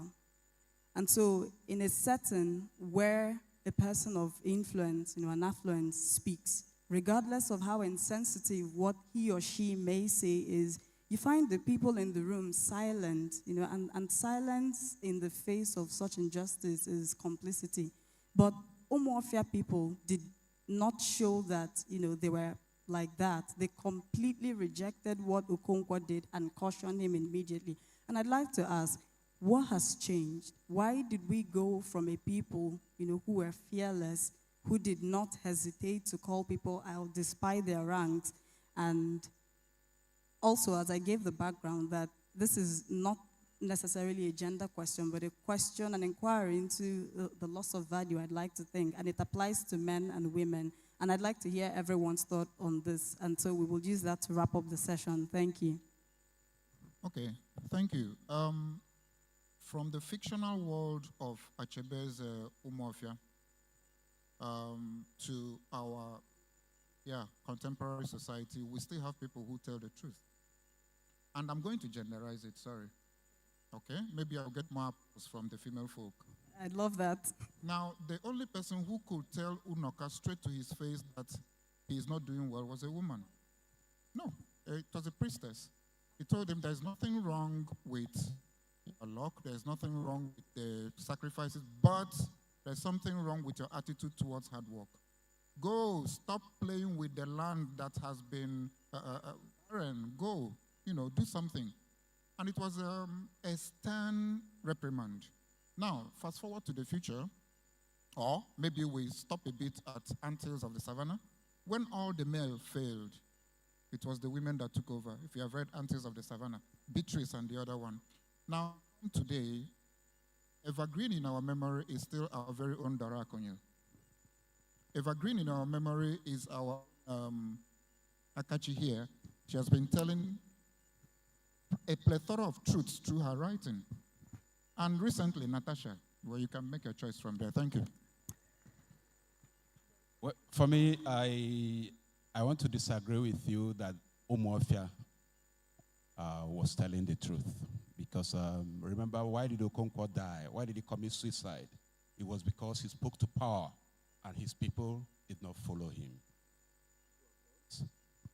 Samichu. Thank you. So because of that, you realize that since the gunpowder came, since death became faster, since through weapons, man, the fear of death became sudden and faster, truth started dying. Thank you. Well, briefly, I just want to point out that even though Okonkwo is the hero of Things Fall Apart, he's not an ideal character. There's a lot in his characterization that Achebe was criticizing. So let's not think that Achebe valorized him. Achebe saw his strength and the positive aspect of him. Achebe also saw the negative aspects of Okonkwo. And this is what he tried to bring out in that novel. Because, you know, in an ideal human being should have both the qualities of male and female. A man should not be so strong that he does not admit his emotion or that aspect of him. This fear of being thought to be weak, which was Okonkwo's bane. You know, he felt that he should show no weakness. But as a human being, even if you're a man, sometimes you should show evidence of weakness. Like when a boy is crying and the father will say, "Are you a woman? Why are you crying?" Why can't a man cry? A man can cry. It doesn't make you weak. And the same thing, at the same time too, women should not accept this idea that they are weak. Women are not weak. Women are strong. And they should be strong all the time. I'm not saying that you should be aggressive. No. There's a difference between being strong and being aggressive. So do not, I'm a feminist, yes, but that does not mean that, I am an aggressive feminist or that I do not. What we are asking for is a kind of complementarity, the word she used. Men and women should complement each other. Both of them are strong. Let me see.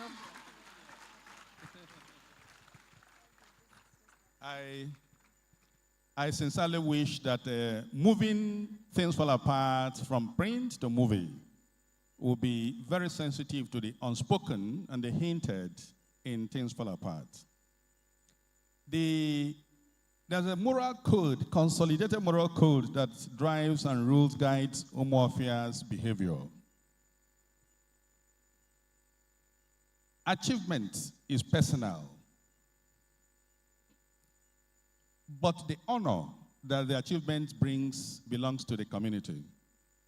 If you read the first paragraph, Okonkwo through Amalinze, and they brought honor to Umuofia. If your achievement gives you power, and that power is not moderated by wisdom, that is the tragedy of Okonkwo. Umuofia has a process. Before they go into war, they will first of all extend the hand of peace and seek the intervention. It's a Republican Adichie. They will see it in the marketplace. So you'll be surprised as a warlord, brave and courageous as Okonkwo was. At the end of the novel, Umuofia people say, why did he do this? The act was good. The process was faulted. Umuofia didn't go into consensus. So for Umuofia to say this about Okonkwo, that means that there's a moral code that is consolidated and that you cannot violate it. Achievement, personal, honor, community that would actually investiture you with that honor. Thank you so much. Please, a round of applause for the panelists. We could have gone on and on, but we also have many other activities lined up for the grand finale. And I must thank the panelists for having done justice to the questions that we've been able to look at. In this session, we have interrogated societal definitions of power and gender. And more importantly, we've been able to do that peacefully without engaging in a war. And I think that the take home is that each of us in our quiet contemplation will re-examine our personal definitions or appreciation of masculinity and femininity, and also let it shine, in the collective, bring honor to the society, through our own solid personal achievements. Thank you so much, and I hope that these definitions will continue to guide us and, help us in rebuilding a society that has almost completely fallen apart. Thank you. and enjoy the rest of the evening. Thank you. Thank you. Please, a round of applause for Angoli.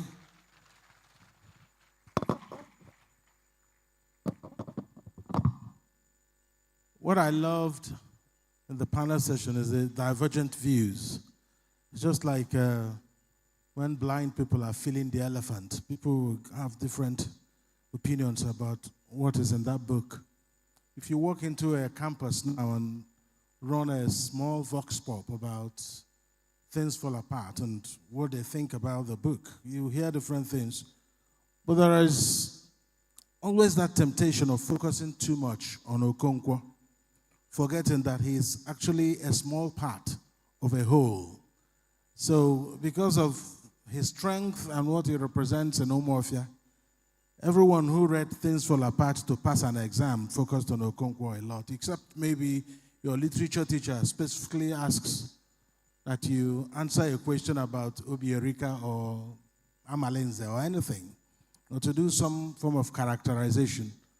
Like you've seen what came out here from the responses. I loved that disagreement part. That's when the conversation gets interesting. And because once you disagree, you have to up your ante to prove that you're right in disagreeing. It makes the whole thing really interesting. So put your hands together for the panel.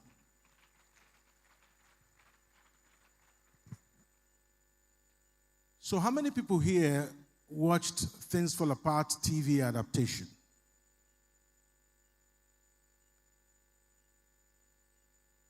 Okay? You can see remnants of it on YouTube. You can still watch it again. All right? I mean, it's our own now, isn't it? So Chinua Achebe is known as the eagle on the Iroko. The eagle on the Iroko, Ugo Belonoji. It's not a very common title for people to have.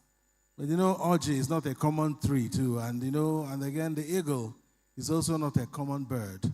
So when the eagle perches on the Iroko, it will mean that it will be on a very big height. So it will have bird's eye view. So Achebe saw tomorrow. Achebe saw tomorrow. Maybe he even saw this International Conference Center, but I wouldn't know. But maybe he didn't envisage, I'm sure, there will be a Things Fall Apart festival. He was just writing a novel to respond to how the colonial masters portrayed Africa and his kind. And he did a good job. I wanted to say, damn good job, but my boss is here. I'll remove the damn. I'll just say a good job. Put your hands together for the eagle on the Iroko. I am getting into what they call self-censorship. I don't know why my boss is smiling when I said that. Censors Board, NBC. The combination is making me shiver. So, I mean, Odelo will be here in a few minutes, and we will have the opportunity to listen to her, make her presentation, and of course, we also have a presentation from the Obi of Onitsha, Abogidi. We'll be seeing that on the screen. And after that, we will have Odelo present her keynote address. She will be led to the stage by a special Oja performance by the multi-talented Oluoma Odimegu and Gerald Eze of Ichoku Academy. Ichoku. Chief Nkemo, you remember that? Ichoku? Back in the days. Not a lot of people will remember. Please, I'm not saying I'm that old, though. I'm just a little boy. Please. You people should stop looking at me like that. Odara, please talk. Odara, please talk. Talk. They are now looking at me like that. But hello, primary school 1987. You had it. Your primary school teacher. So you wrote it on the wall like Okonkwo's father. It's etched in my memory. It's so. Fugano. I can't get a corner one day. Ezioku. All the necessary. No, it is my history, and I'll throw it around when it is necessary. Yes. Okay. Interesting. So before we have the presentation, we will be inviting on stage 2 spoken word and poetry artists. The first one is going to be Ugu Ifechukwu. She's going to be coming on stage to make a presentation of her poem. Please, a round of applause for her as she makes her way to the stage. Please put your hands together for Ugu Ifechukwu. Maybe Antonyelu Nazu, you would love her presentation. Just, I don't want to, let the cat out of the bag, but I'm not sure. Have you ever put a cat in the bag before? No, but you really be interested to know where that saying came from. But that's a topic for another day. That's right. Yes. Please put your hands together. A round of applause for her as she makes her way to the stage. Ugu Ifechukwu. Things fall apart and the center cannot hold. Things fall apart and the center cannot hold. May anarchy slow stop on the land.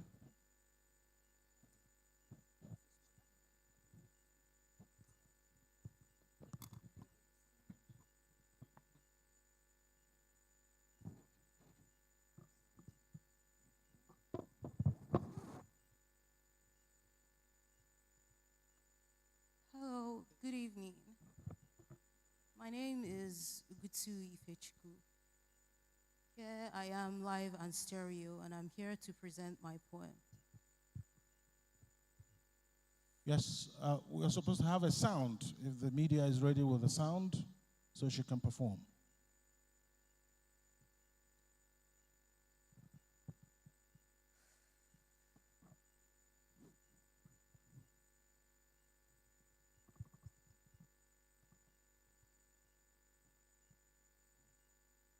Media, are you ready with her sound?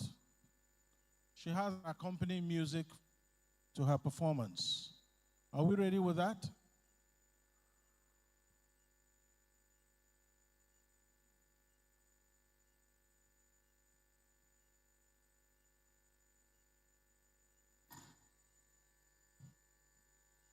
I think that's a sign they are hearing me, so I think they are doing something.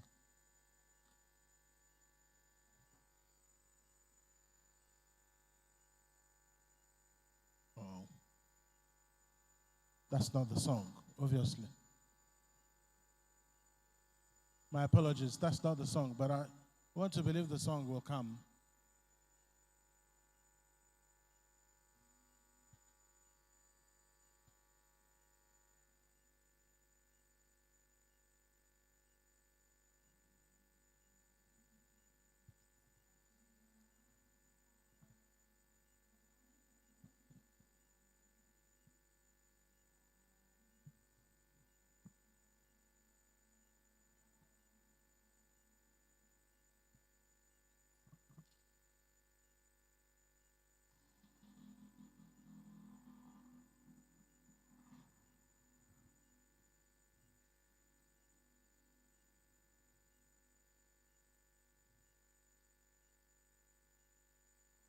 It comes to me anytime, anywhere. Sometimes I feel like I don't know what I'm saying, still deep down inside, it feels like I do. Coming to me like this voice in my head, when the rhythm of this voice isn't actually heard by you, both of us, clapping its way like this resounding force. But what can I say? I'm the author of its existence. Hitting the tap and kaboom, it's nonsense. These words like magic, music to my ears. The tiny eyes read that cares the Titanic, well, who cares? I do. These words destroying my peace, when these are the words that actually give me peace. Beyond measure, my undeniable loving treasure. Speaking in tongues, they say I'm not making any sense when this is all my soul longs for. Rubbish, yet I want more.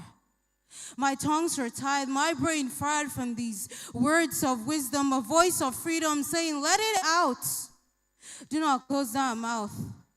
The voice of these words echoes in my mind, painting a picture of its flamboyance, blowing with the wind, front and back, right to left. What alternative do I have cleft? None, except for this happiness, causing this volcanic eruption in my heart. I don't know where to start. Where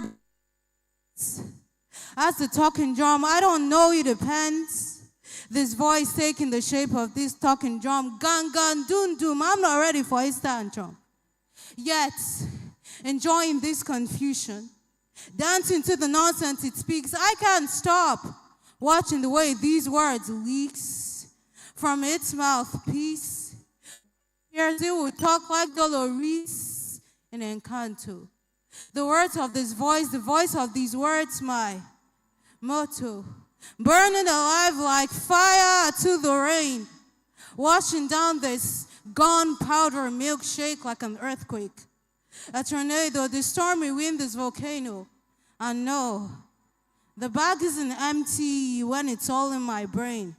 Receive salocutor, think for itself, this nonsense. And I'm the magic behind this goddamn elf. Thank you.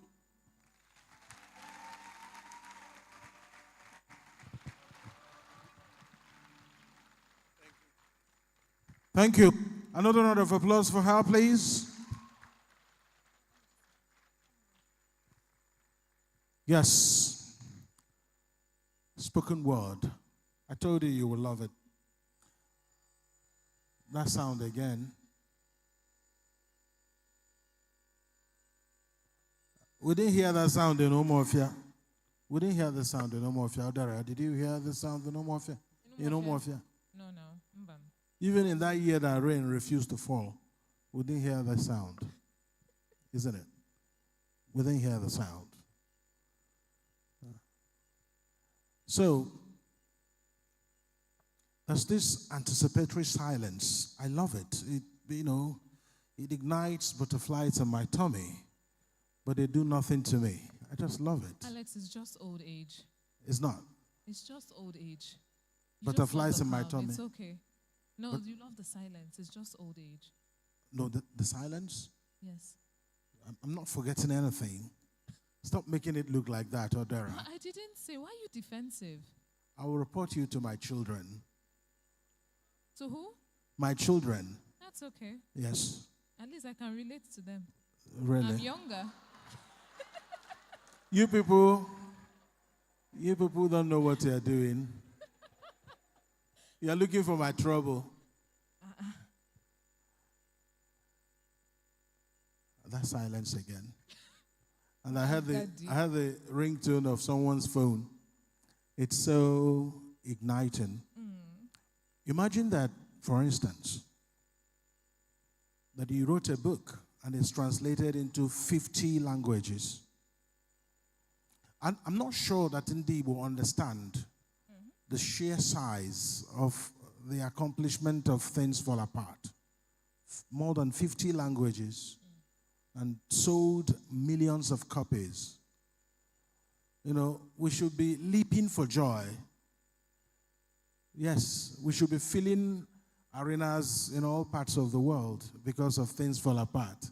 But we just want to start small with the festival, 1 week festival. And I'm delighted that I was part, and I'm still part of that festival. Yes. And speaking about Professor Chinua Achebe, there's this fun fact that I found out. You like fun facts? I love fun facts. A while ago, did you know that the house that Professor Chinua Achebe lived in Nsukka was the same house that Odelowa's family moved into? How many of us knew that here? Okay, it's just a handful. Not everybody knew. So we can say that Chimamanda and Ngozi Adichie grew up in the same house that Professor Chinua Achebe lived in. Yeah. Maybe that's, how... Yes, they talked about having to come into close contact with someone that is great. Like when Bill Clinton shook the hands of John F. Kennedy. So I think that moment was preserved and rolled forward when Clinton became president. Someone said that as soon as that handshake happened, something started happening in the realm of Clinton. I don't know.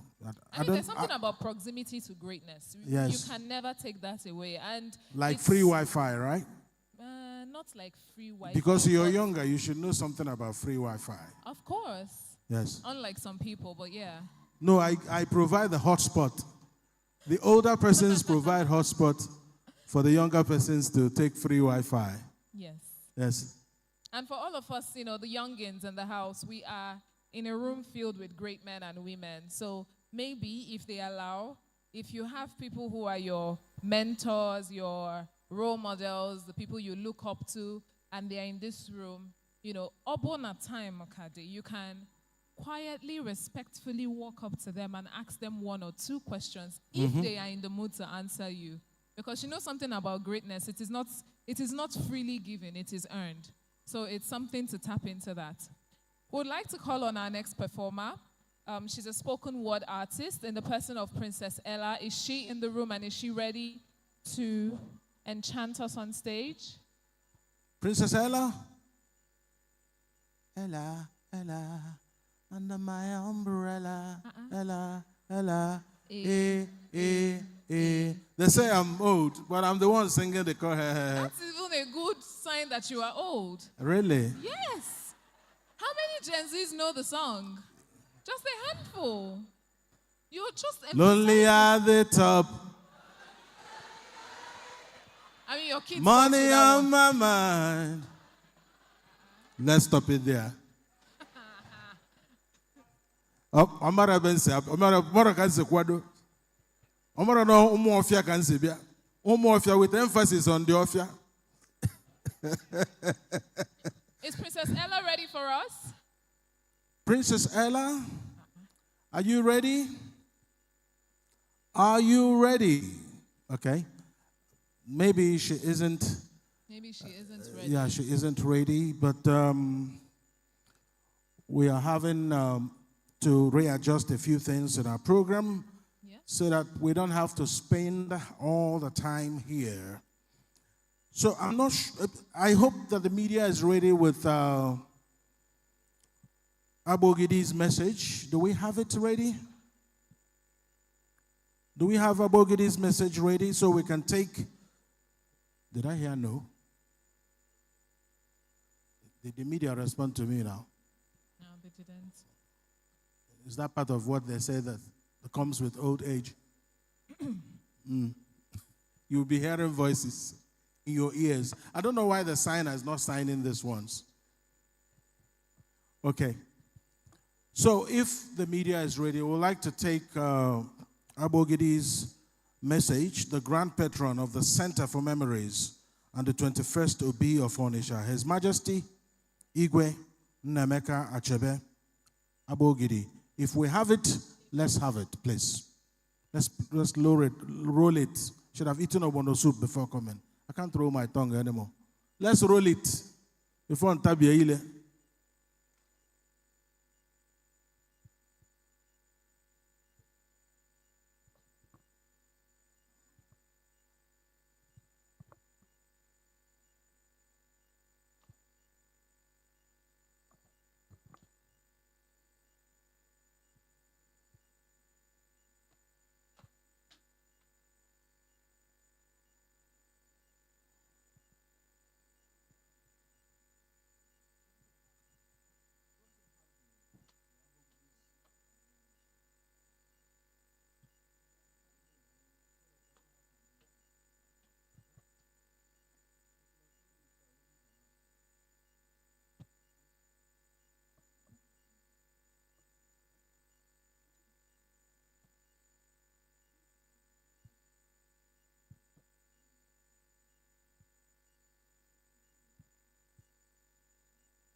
Okay, my apologies.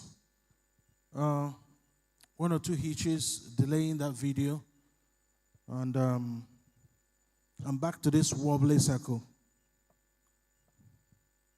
Yeah, so we're having some technical difficulty with the video, but in the meantime, we'll be inviting Princess Ella, as she is here at the moment on stage, for her spoken word presentation. A round of applause for her as she makes her way to the stage. Princess Ella. But while Princess Ella is...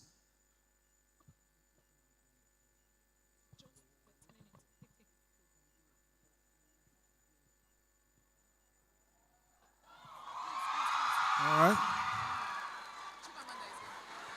Yes.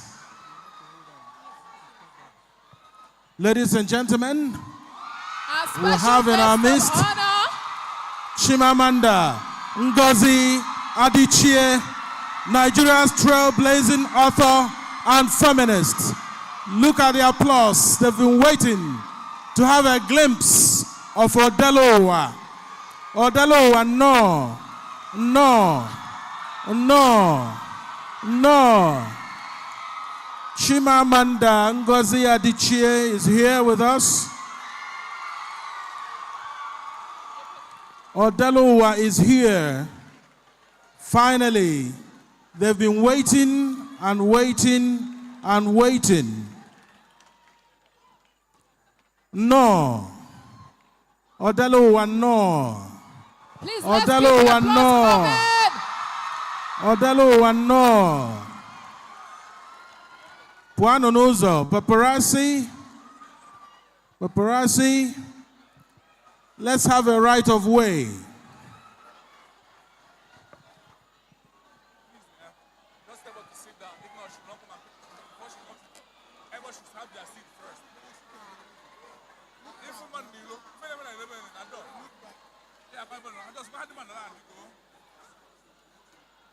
All right.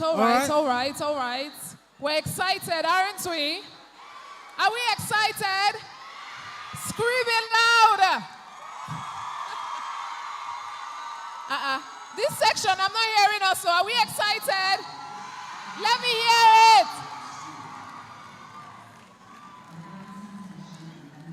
So, media, can you hold that? Media, can you hold that in your playing? So when she stepped into the arena, the crowd was just too much. So she needs to catch her breath.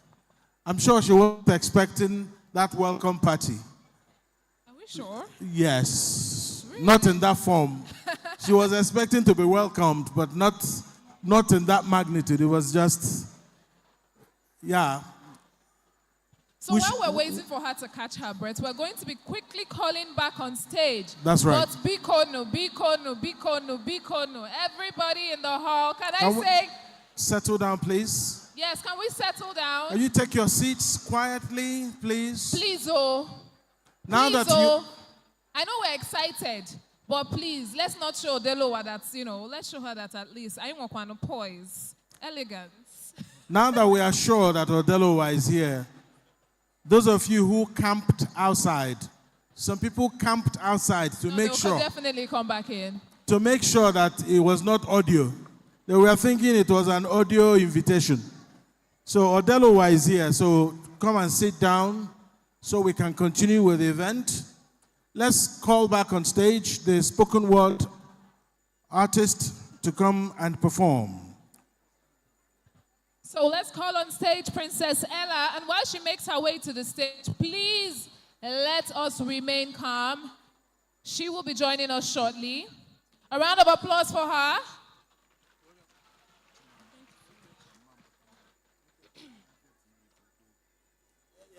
Good day, distinguished executives and everyone. My name is Princess Ella Chidima. So, I am somehow the namesake of Chimamanda. So I will be performing a little spoken word. I am one of those young artists that were spoken about that are hidden in Igbo land that needs to be seen. So I will just be making a little contribution here. A spoken word inspired by Chinua Achebe's Things Fall Apart. They say things fall But what of the things that held them together? What of the beating hearts behind unspoken words? What of the man who never cried and the woman who always did?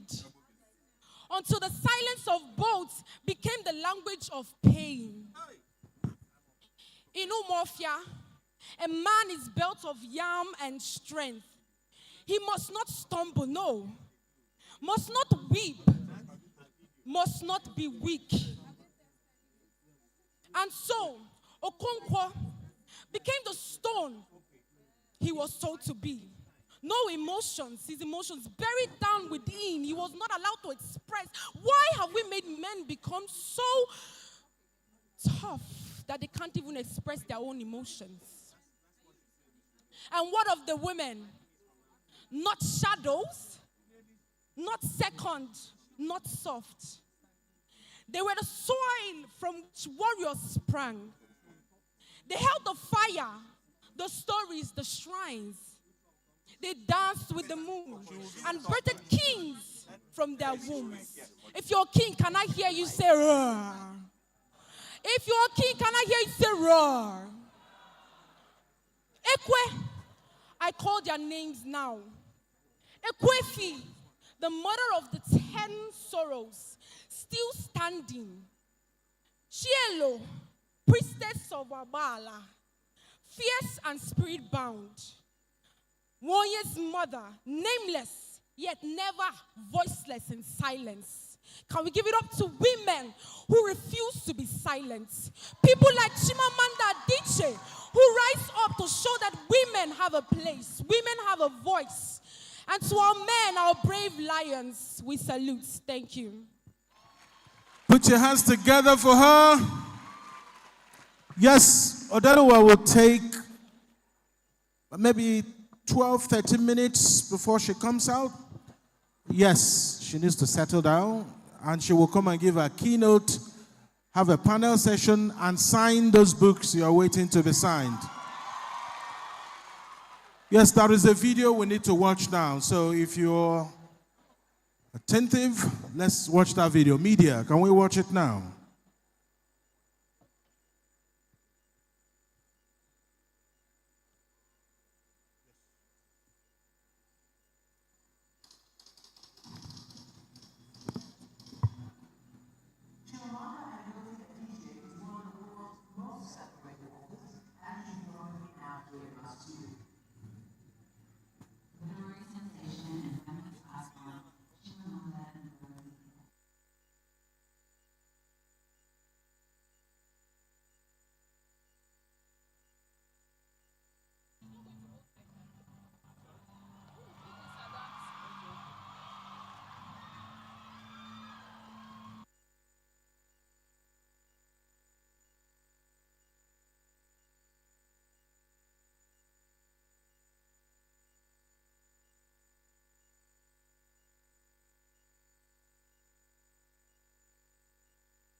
Ladies and gentlemen, with a standing ovation and a resounding round of applause, please let us welcome Chimamanda Ngozi Adichie, our keynote speaker. Keep it coming, keep it coming, keep it coming, keep it coming.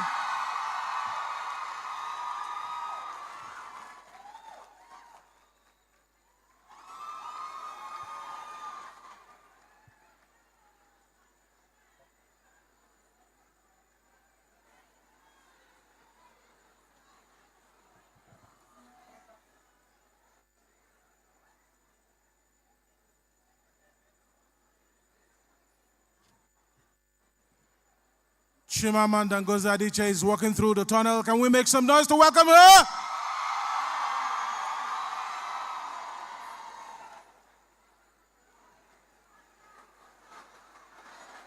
The Oja is here, don't worry, we thought it all out.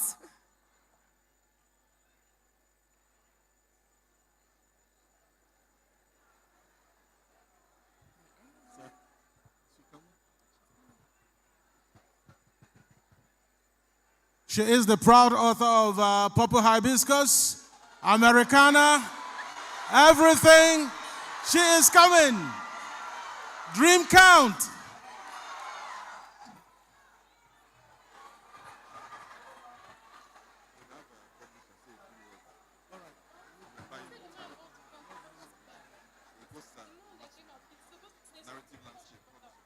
All right, let's invite the publisher, Odelowa's publisher, Evosa Emaswen, to say a few words before Odelowa comes.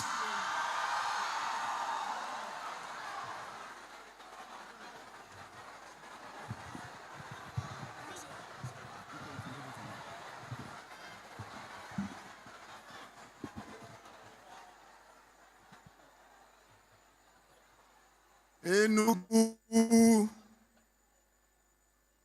Sorry to disappoint you with my ugly face. I normally wear t-shirt and jeans, and I dressed up for this.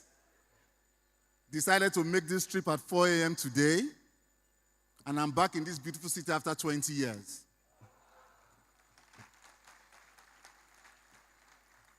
Back then, I was a young medical doctor posted to Abakaliki. But every Friday evening, Moto, Enugu, Polo Club, beer. Back to Abakaliki on Monday, frowning. I love this city. Several years later, I would move on to writing after an argument with my mother, who was tired of me devolving into a chloroquine and paracetamol doctor instead of specializing. I told her, well, I was thinking of writing. She not say, Now worry woman. She not say, look at this lovely young girl with beads in her hair. She has written a book about horticulture, about flowers, and something purple hibiscus. It's about gardening. You say you want to write, you cannot write like I. Look at, you're even older than her by a year and a half. I would become friends with that woman. I would read that book. I would destroy my entire first draft after finishing Purple Hibiscus. Because I discovered that my generation was finally allowed to speak. I grew up on the book that this festival is named on. I was in that world of watching Peter Adichie growing up in the 80s, reading that book for my exams, not understanding why it was so important until I was much older and could no longer enjoy it again. Then rebelling and thinking that I could satisfy my own need for recognizing myself in weird, forgettable American novels. But I wanted to tell an important story of my people, of the Benis, of the Shekiri, of the Urhobos.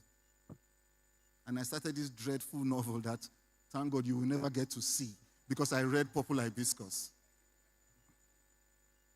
My epiphany for that was, for too long I'd been told that this was contemporary Nigerian fiction, and I love to death its value, but it was 40 to 50 years removed from what I was experiencing in Warri at the time as a young medical doctor, what I had experienced all my life as the child of an inter-ethnic marriage, what I had experienced growing up with what the Americans call Generation X, children of the 70s, post-war, where my own story was weird because my granddad was in prison from 1967 until 1970, accused of being an Igbo sympathizer because he saved lives in September in Makurdi, 1966.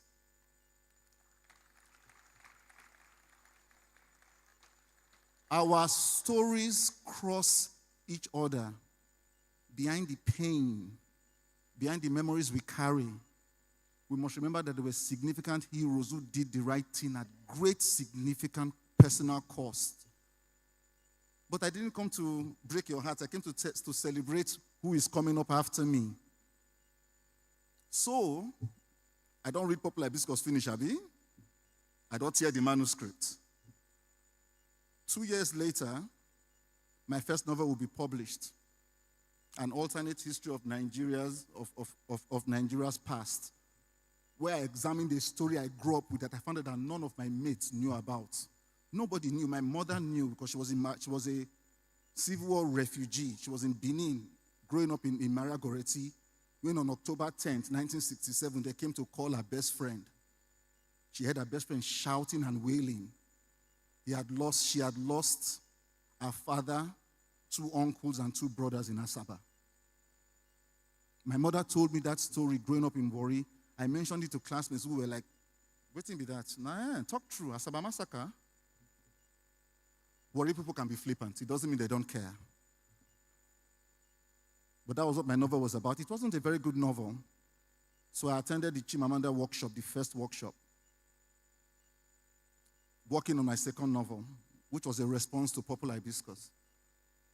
And I read, and I went there like an oversabi medical doctor and got a very bad reputation as the aproko of the class.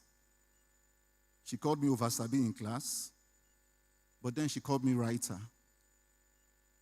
And I've never forgotten that. From being a reader, to being a student, to being a friend, when she gave me the title for the novel that I felt was a successor to popular discourse titled Fine Boys. One reader. Thank you. Then eventually leaving medicine to become a publisher. And in 2018, she deciding to give me an entire catalog of work.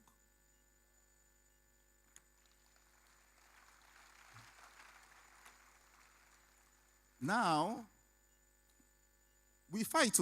It's not all love. We quarrel a lot. At times, royalty no go quick come. At times, I will send over-eager messages. When this is good, she will say, Gosa, please leave me. But there's one thing I've always appreciated her for that you will also see in her new book. She has the eye. She sees. Behind the voice, behind the other peculiarities of crafts, behind that defeatingly, the simplicity that makes you think you can do it, behind all of that, she sees. And it's the curse and the blessing of all true artists to see. It's also the curse of their friends because you never know what story you tell her that you will see in a novel in 2 years' time. But our publishing dream counts as being a dream come true for us. Our dream has counted. 5 years of publishing a backlist to finally see a new novel. It has been overwhelming. We fielded complaints about the book being scarce. Not be our fault now, our own. You keep on buying it as fast as we can print it, and we thank you for that. And this honor to be here at the Center for Memories inaugural Things Fall Apart Festival, from someone whose history only precariously aligns with what you've grown up with the stories you've been told, just by luck of birth, because of who my granddad was. I do not feel worthy to open for Chimamanda Ngozi Adichie, because she's home. She's here. And in a few minutes, she will join you and tell your story herself. Thank you so much.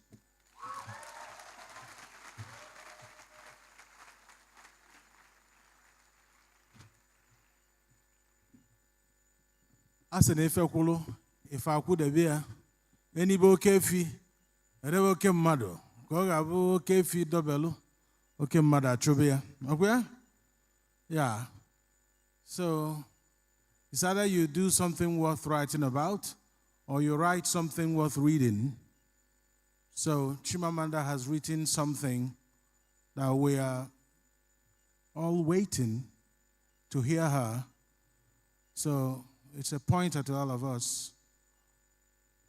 Our children, this microphone is funny on me now. Come on. Was beginning to talk like I'm in an eye hospital. You know. Sorry, pardon me. I usually avoid these things because it just tells everybody. I know that I'm small of stature, but I don't need a constant reminder of that. Yes, I was beginning to talk like I was trying to do a special number in church. You know, when you're trying to avoid the crowd and you're just looking above everybody. And I'm wearing glasses. That's the way you pull up like this. You'll be looking through the wrong side of the lens and you won't see anything. Patience. So, the grand finale of Things Fall Apart is ending in a way that really gladdens my heart. And in a few minutes, we will listen to Odelowa. The reason why we are gathered here is Ugo Belonoji, the eagle on the Iroko, Chinua Achebe. But then we are waiting to hear Odelowa from one great person to another. Yes.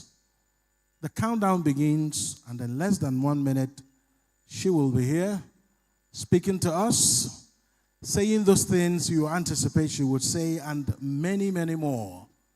She's a writer of best-selling novels that have touched our lives. I don't know your favorite Chimamanda novel, but keep it to yourself. Keep it to yourself. Write it on your page.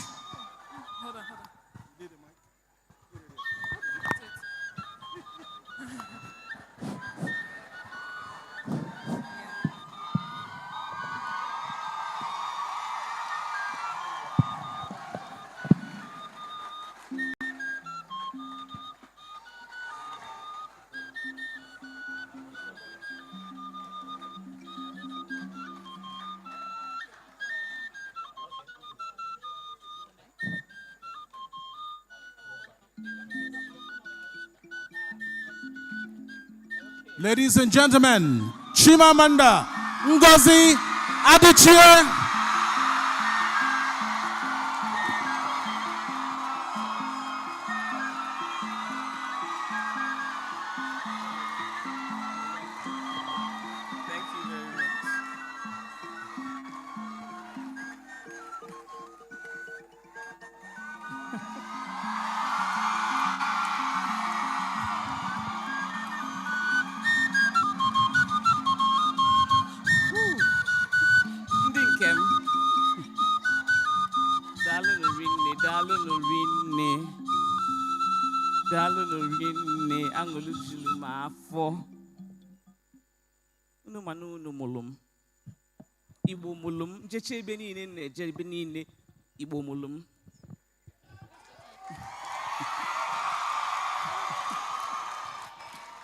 Thank you so much for being here. Thank you so much.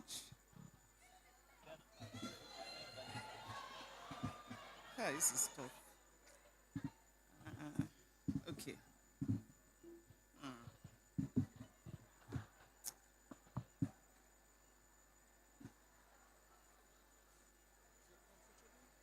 Yes, is there a way we can...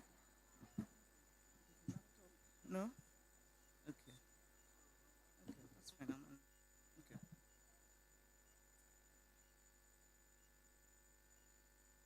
Again, good evening to everybody.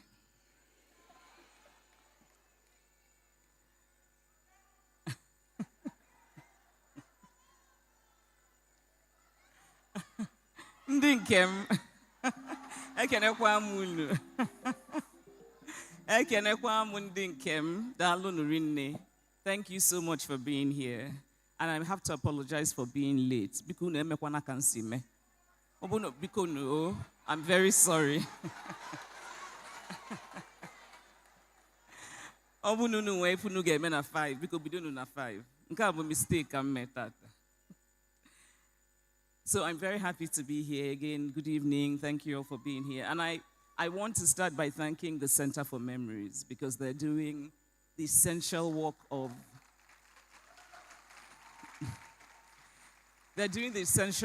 preserving our collective memories. I also want to thank my dear friend James Ngozi. James, okay. Get there. Ngozi.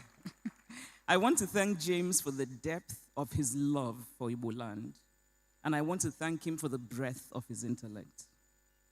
James actually persuaded me to deliver a lecture today rather than to read from Dream Count. Dream Count was published in March, and for the past few months, I've been traveling on book tour in different parts of the world, and now I am here, back home in Nigeria, and I consider this my homecoming. I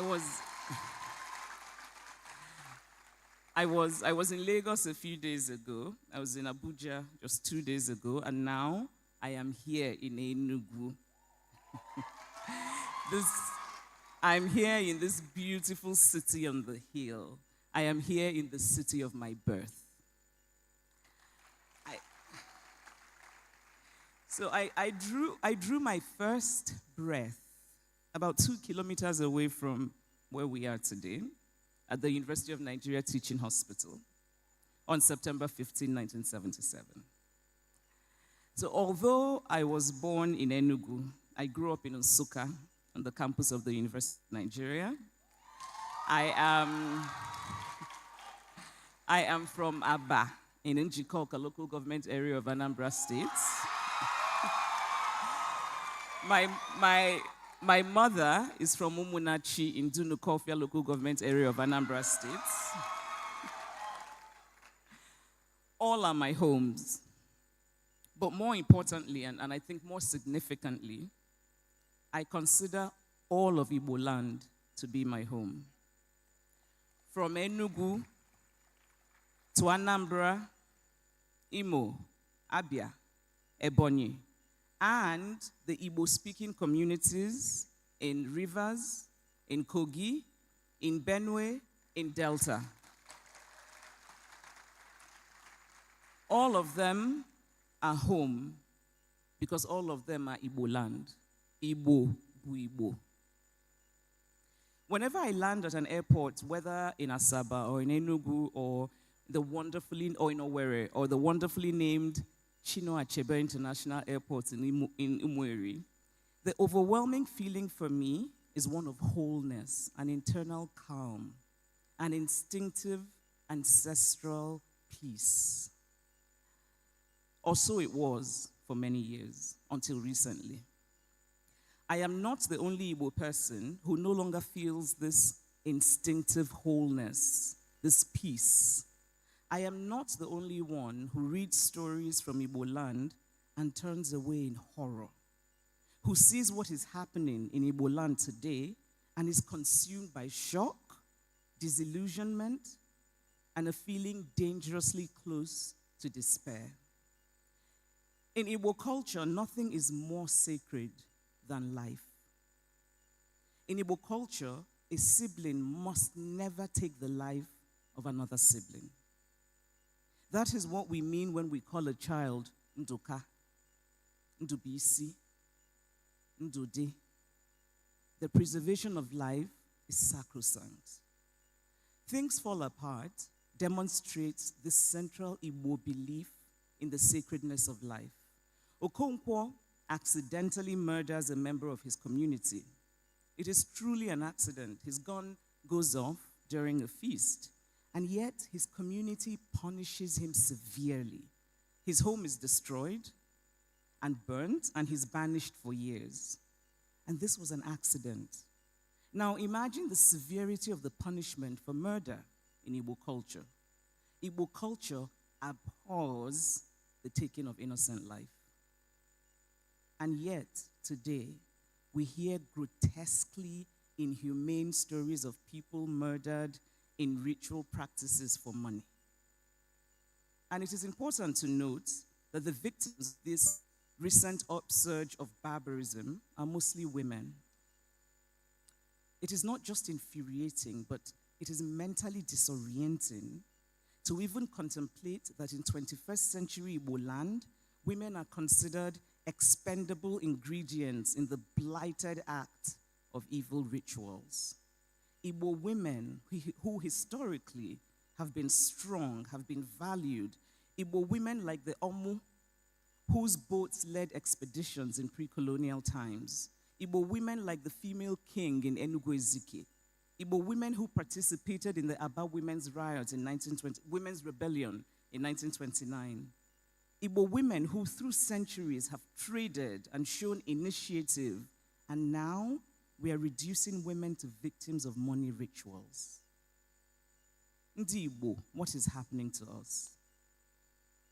When did this particular reign begin to beat us?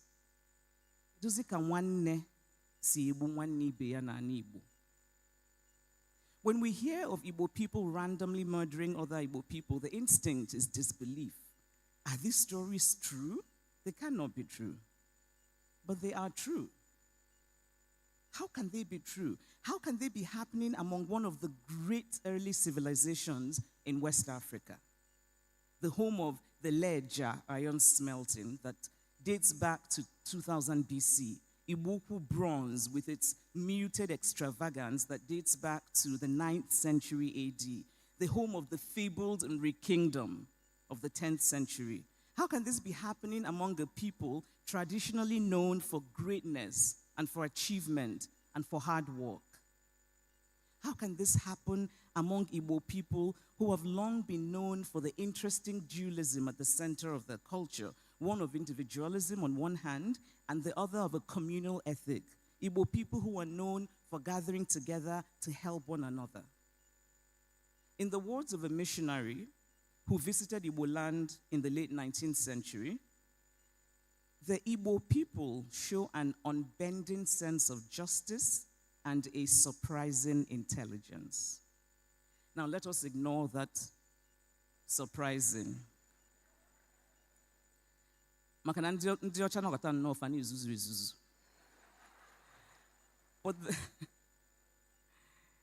the larger point is that Igbo people have long been known for greatness. And yet today, Igbo land is in disarray. Today, we are overseeing our own decline. There are, of course, the smaller desecrations that we have wrought on ourselves in the past 30, 40 years, one of which concerns the Igbo language. We do not have a thriving Igbo literature. We cannot seem to reach a consensus on a classical form of written Igbo. And many of us are proud to say that our children do not speak Igbo. Now, languages are really wonderful. I think the more languages one can speak, the better. I personally would like to learn Hausa. I've always loved the music of the language. But the truth is that children can learn as many languages as we expose them to. But what is happening in Igbo land is not about whether children can learn languages or not. It is the result of the lack of value for what is ours. We do not value what is ours. And this lack of value is also reflected even in the contemporary Igbo practice of giving strange names to our children. Names we like, not because of their beautiful or deep meanings, but because they can be easily shortened to sound Western. Kasi, Zara, Jida. Unana za Elia fane nwere synod.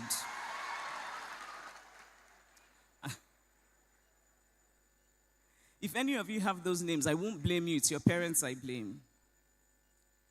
But as an aside, I've noticed during my book signings, and I've done many book signings, but particularly the ones here in Nigeria, I've noticed that many of my Yoruba fans who come to have their book signed and they tell me their names, they always say very proudly their full names. Oluwatobilola, And I have to tell you, I find this deeply admirable, but also I feel a kind of whimsical sadness because that almost never happens with my Igbo fans. Ndizara nakasi.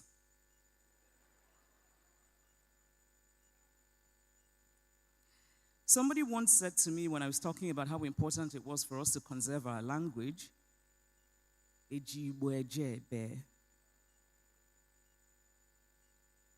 not only is that an example of remarkable stupidity, but we must remember that human needs are not merely material. So this person was talking about, I don't want my child to learn Igbo. Igbo will confuse my child. My child will not get a good job. But human needs are not merely material. We must feed our bodies, of course. We must think about what will give us a good job. But our souls must also be fed. And it is dignity that feeds our souls. So the country of Iceland has about 400,000 people, a very tiny country, but they put so much effort into preserving their language. I've never heard an Icelandic person, the few times I've visited, say something like, Eji Icelandic ejebe. And Ireland, the Irish language, which was in decline under English rule, recently, the Irish government has put a lot of effort into reviving the Irish language. The Irish language is spoken only in Ireland. The Irish language is not really a language that is going to get the Irish people international jobs, but they're preserving it. They're preserving it, and that act of preservation is an act of love, it is an act of value, it is an act of dignity. And so to anyone who says, Ejibwejebe, not only are you lacking in intelligence, sorry, but this is true, you must also remember that we must feed our souls with dignity. And so while all of these issues, language, names, are significant, we must focus now on the large fire that is burning up Igbo land. Ndi Igbo ka anyị teta n'ụla. Let us wake up. Ife emebigo na ani Igbo. As Igbo people, we often speak of political marginalization. Whenever you're gathered among Igbo people, the next thing you hear is marginalization. They are marginalizing us. We should talk about marginalization. I think any honest assessment of Nigerian history since 1970 must acknowledge the political marginalization that Igbo people have suffered. But it is time to suspend the subject of marginalization until we have cleaned house. We are giving those who want to marginalize us even more reasons to justify that marginalization. We must first clean house. Part of that house cleaning must involve a concerted return to unity. We must unite. We must unite. Unity is not the absence of difference. Unity does not mean that we all agree on everything. Unity means a decision to come together for a greater goal despite our differences. Unity is a beautiful act of sheer will. Unity is an act of intelligence. Unity comes from the ability to think lucidly. If all of the governors of the Igbo-speaking states and all of the senators from the Igbo states decided to come together in unity and put away party affiliations, it would confer on Igbo land a great bargaining power for policies that will benefit all of Igbo land. Different ethnic groups in multi-ethnic countries across the world all engage in this kind of political bargaining. But for this to happen for Igbo land, there must be unity. But first, I want to return to what I said earlier, Igbo, bu Igbo. The contemporary distinctions we often make today about Igbo identity, they're not cultural identities, they're political identities. There's a difference between a cultural identity and a political identity. When we say somebody is Delta Igbo, it is a political identity. It is not a cultural identity. Igbo-speaking peoples are one nation, one language, with different dialects. All languages have dialects. A dialect is not a language. So let us use Germany as an example. Germanic tribes have existed for centuries in Western Europe, but it was only relatively recently in the 19th century that these Germanic tribes decided to come together with the different dialects of the same language, German, and they united to form what we now know as the modern German state. Political identities are acts of political expediency. They're transient, they're fleeting, and they're hollow at the core. But cultural identities come from shared language, shared traditions, shared ideals. All Igbo peoples are Igbo. Nobody is more Igbo than another. Igbo bu Igbo.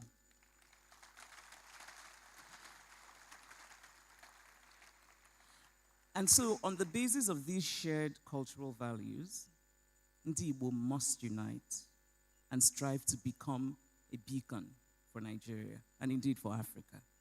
It is not too late. It is dire, but it is not too late. Let us stop making excuses for ourselves.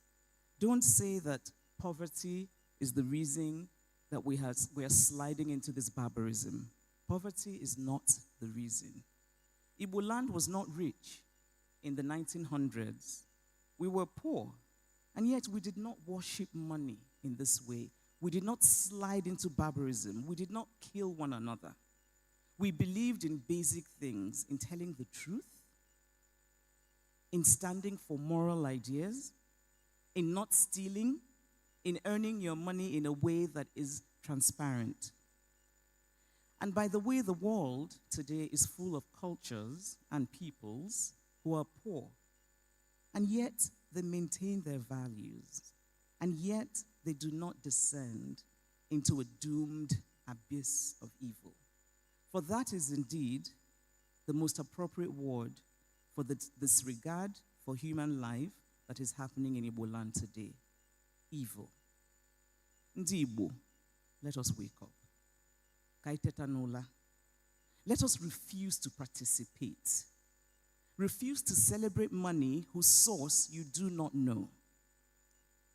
Let us celebrate alternative things. Let us celebrate knowledge. Let us celebrate scholarship. Let us celebrate hard work. Let us celebrate community. We must remember that we are a great people. We have to remember that we are people who make remarkable sacrifices to live their dreams wherever they find themselves. We are people who have mastered the art of surviving the most unaccustomed parts of the earth.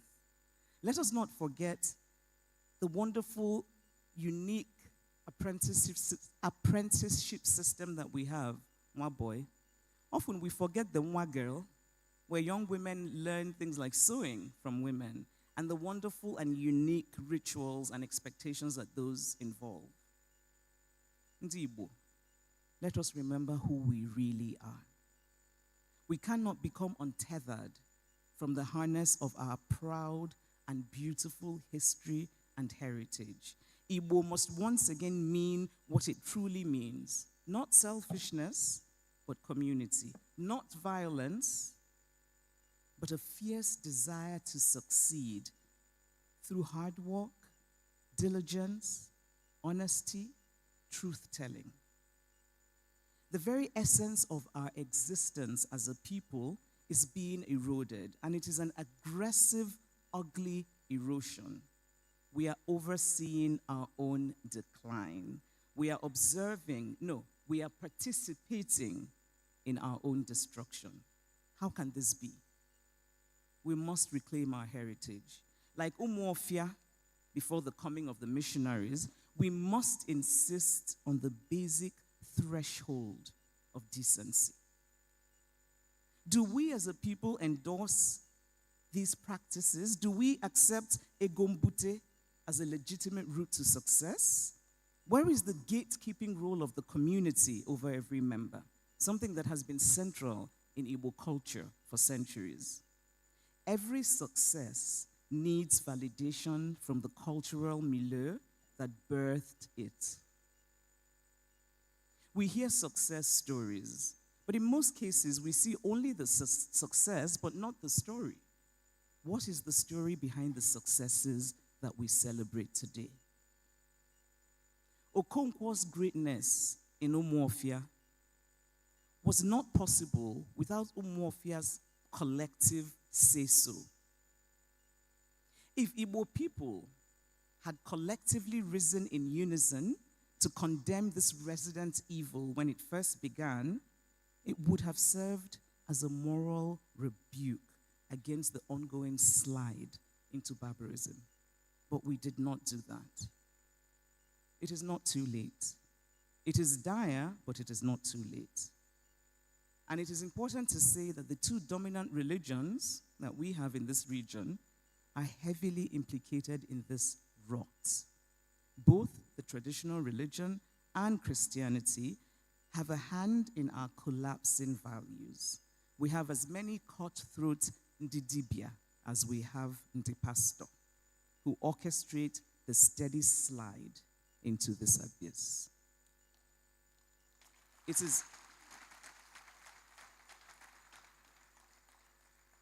is time to clean house. We should not accept what is happening. If there are those who seek to destroy us, we should not help them. We should not arm ourselves with guns. We should arm ourselves with a return to values. Arm ourselves with knowledge. Arm ourselves with strong sense of justice, morality, fair play. Those are the true Igbo values. It is not too late. We must wake up now. Ndi Igbo, ka anyị teta n'ụla kita. Let us return Igbo land to the glory that it deserves. Dalonu.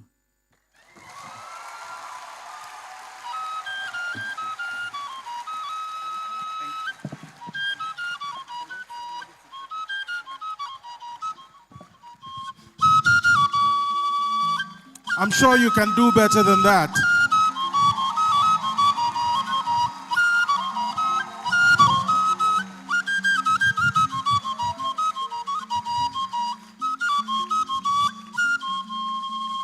Yes.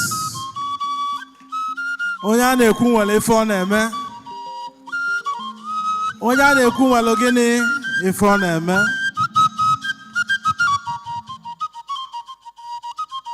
Thank you. Gerald, thank you. Thank you. Thank you. Thank you so much. Thank you very much. Odelowa, Dalorinne. Dalo.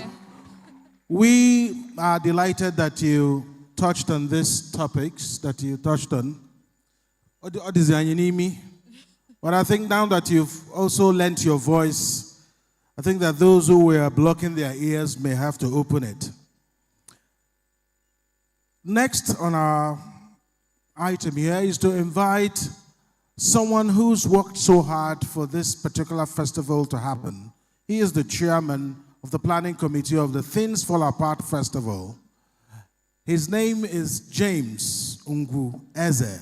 He is a poet, a journalist, and the CEO of the Odala Tree Concept. Please put your hands together for him as he comes forward to moderate in conversation with Chimamanda. Please put your hands together for James Eze.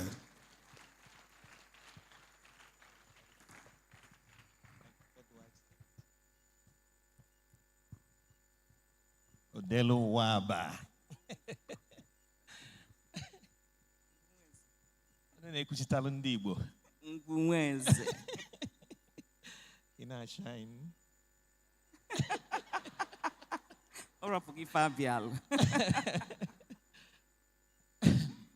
Odelo, that was a very fascinating speech. We didn't expect anything less anyway. So Dalorinne. Chuku Ngozi, Ngozi Ifenejelu Ngozi. Okay, now I will go straight to the business of the day. We don't intend to detain you here, but just a little interaction to remind the audience that this is still Things Fall Apart Festival.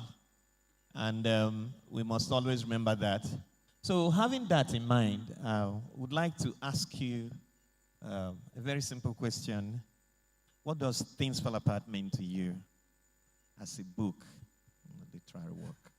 Things Fall Apart is one of the books that gave me what I like to call literary permission.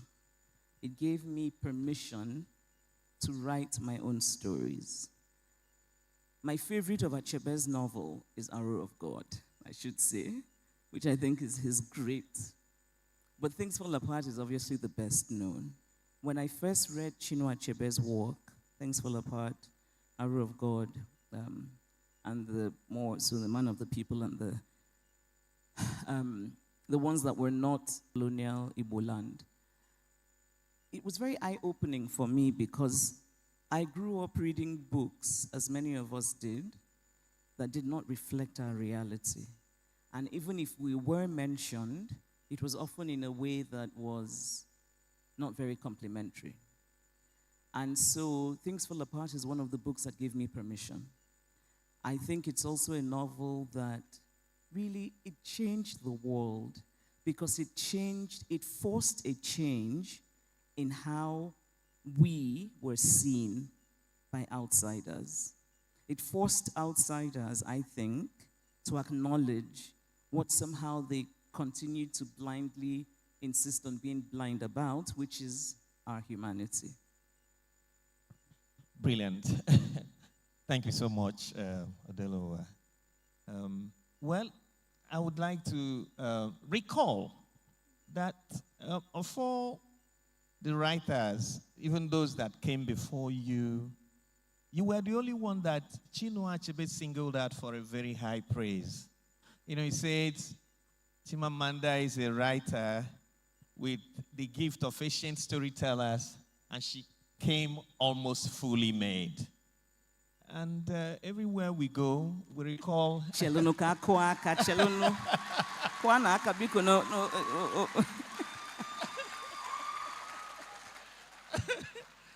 Yeah, and the Chinua Achebe we know, you know, is not given to that, you know, such expressions. But, you know, now looking at what Chinua Achebe said and your career trajectory, you know, since the publication of Half of a Yellow Sun, you know, it is very clear that he was very prophetic.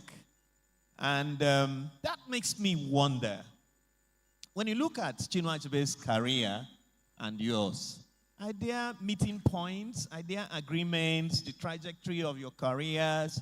Do you find yourself obsessed by the same curiosities, the same anxieties, the same impulse that must have driven Chinua into taking on all the challenges he took during his time? No, well, first of all, I think that as a creative person, what one wants more than anything else is a feeling of uniqueness, right? So I think that, and also in general, I don't really spend my time wondering how I'm similar to other writers or not. But I do think that, look, Achebe was a great man. Achebe personified greatness in his work and as a human being. And you know, I also don't like to do a lot of self-analysis, but this was my hope. My hope is that, you know, in the way that he lived his life with integrity, he told his stories truthfully, and he had a deep, abiding love for his people and from where he came from. And I find that deeply moving and admirable. I think if anything well, both of us were supposed to become doctors, and we fled medicine. So that is one similarity. Okay, the next question, I'm afraid I'll have to take a direct quote from Chinua Achebe himself. where he talked about the balance of stories. He said, and this is really what I personally wish this century to see, a balance of stories where every people will be able to contribute to a definition of themselves, where we are not victims of that people's accounts. And I wonder, would you say that this has come to pass in our own time? Do we have anything that comes close to a balance of stories? It has changed. We're not quite there yet. We still have a little way to go. But I think that in terms of storytelling and in terms of the stories told about Africans, more Africans are telling African stories. And of course, that's a good thing. But I think there's still a bit of a ways to go. You know, I remember when I first, so with Purple Hibiscus, the first novel that I wrote, and I was trying to get a publisher in the US, and I started sending the manuscript out. And I got many, many rejections. I think it's important for the young people here to hear that story, that if you want to become something and you want to do something with your life, just because you get rejected is not a reason to stop. You keep pushing, you keep going, you keep trying. I got 25 rejections. Yes, and I counted, and I still have them as evidence in my drawer. I was sending out the manuscript, and I was getting these rejections back.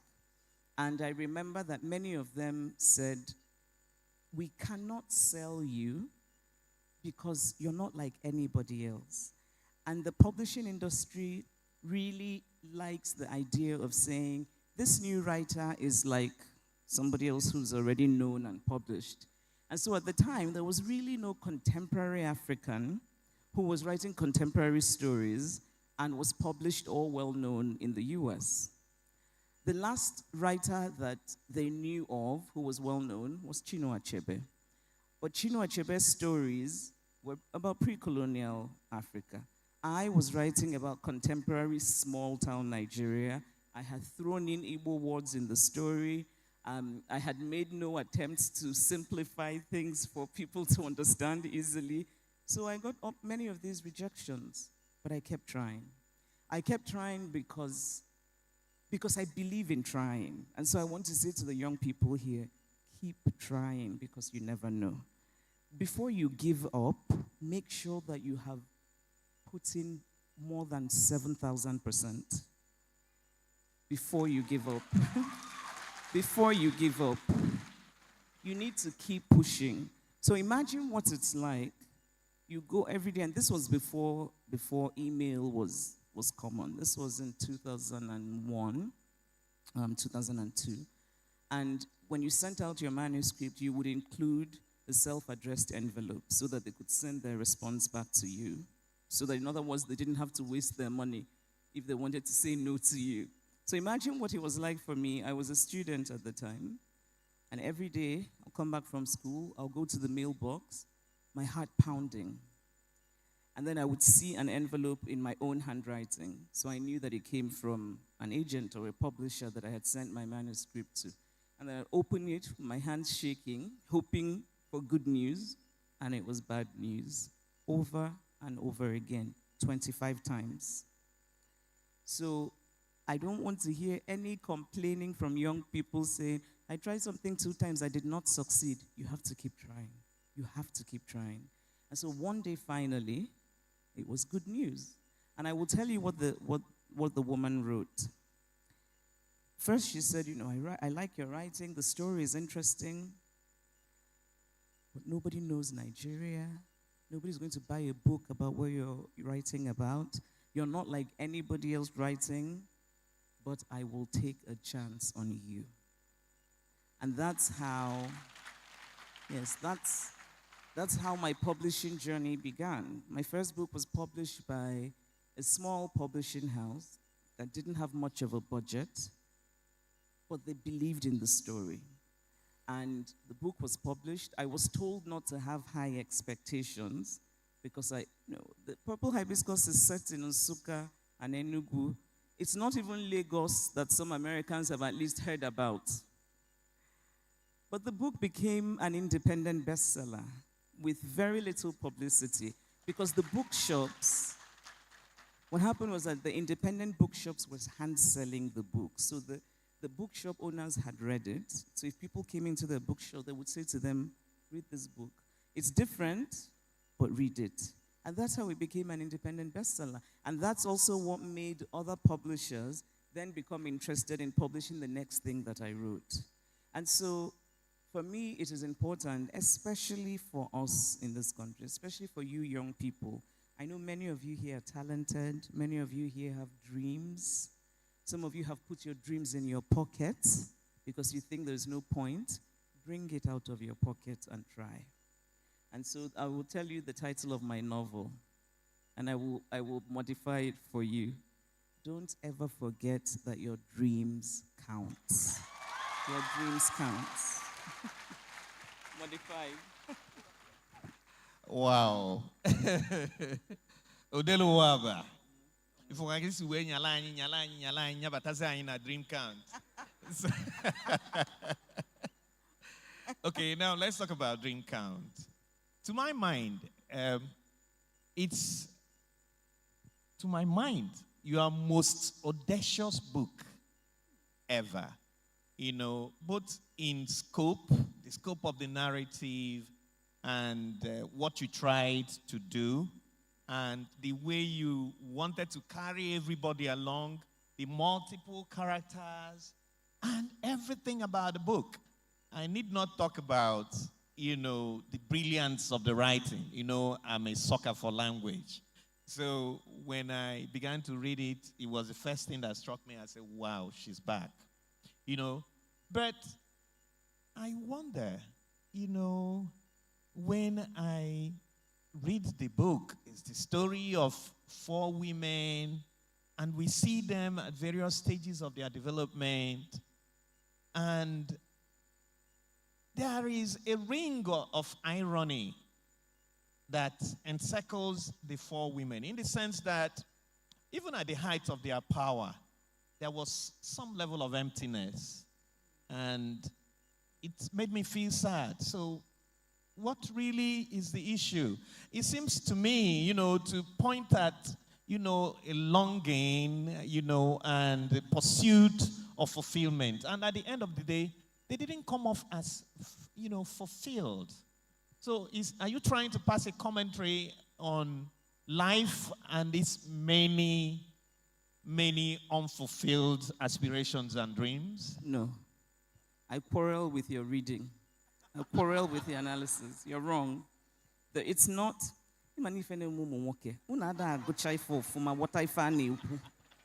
So, on your go dream count, go on your for no, so, okay, you know what? I'm joking. I mean, I think it's a fair interpretation, but it's not one that I agree with. I think it's also a question of I think we all long, there's a longing, I think, at the heart of life. And I think life, in the end, is a certain longing. We long for joy, we long for meaning, we long for love. And the characters are all different. I wouldn't agree that there's an emptiness there. I think maybe what we can talk about is how differently we can define fulfillment, right? But I think also that maybe something at play is a certain Nigerian approach to life. You know, we Nigerians were very pragmatic. And that pragmatism can sometimes bleed into something close to hard-heartedness, something close to an impatience with the softer things. So I've noticed that for my Nigerian readers, the character of Chia, who is a very dreamy person, she's almost everybody who's spoken to me about her in Nigeria. One person said to me, "Is she okay? Is she all right?" You know, and then many of them have said, what type of, Ebuka Obiuchendu on stage in Lagos called Chia, very silly girl. But on the other hand, my American readers, how my God, she's such a dreamer. and they say this with approval. So I sense that what might be a play is a certain Nigerian worldview, you know. And also, in some ways, you know, a longing for a Nigerian need for clarity. Yes, and sometimes literature doesn't provide clarity. So I would say that my characters, at least most of them, find a certain kind. Zikora does not, I will agree with that. But I think the others, I've actually felt that this is my happiest ending of all of my work. You know, Half of a Yellow Sun, we all know how it ended. Kita fa babalo mumba sim kedebe kainene no oya jukwana mo oya jukwana maka kainene amaro mebo no but you know, I felt that this was an ending that had some hope.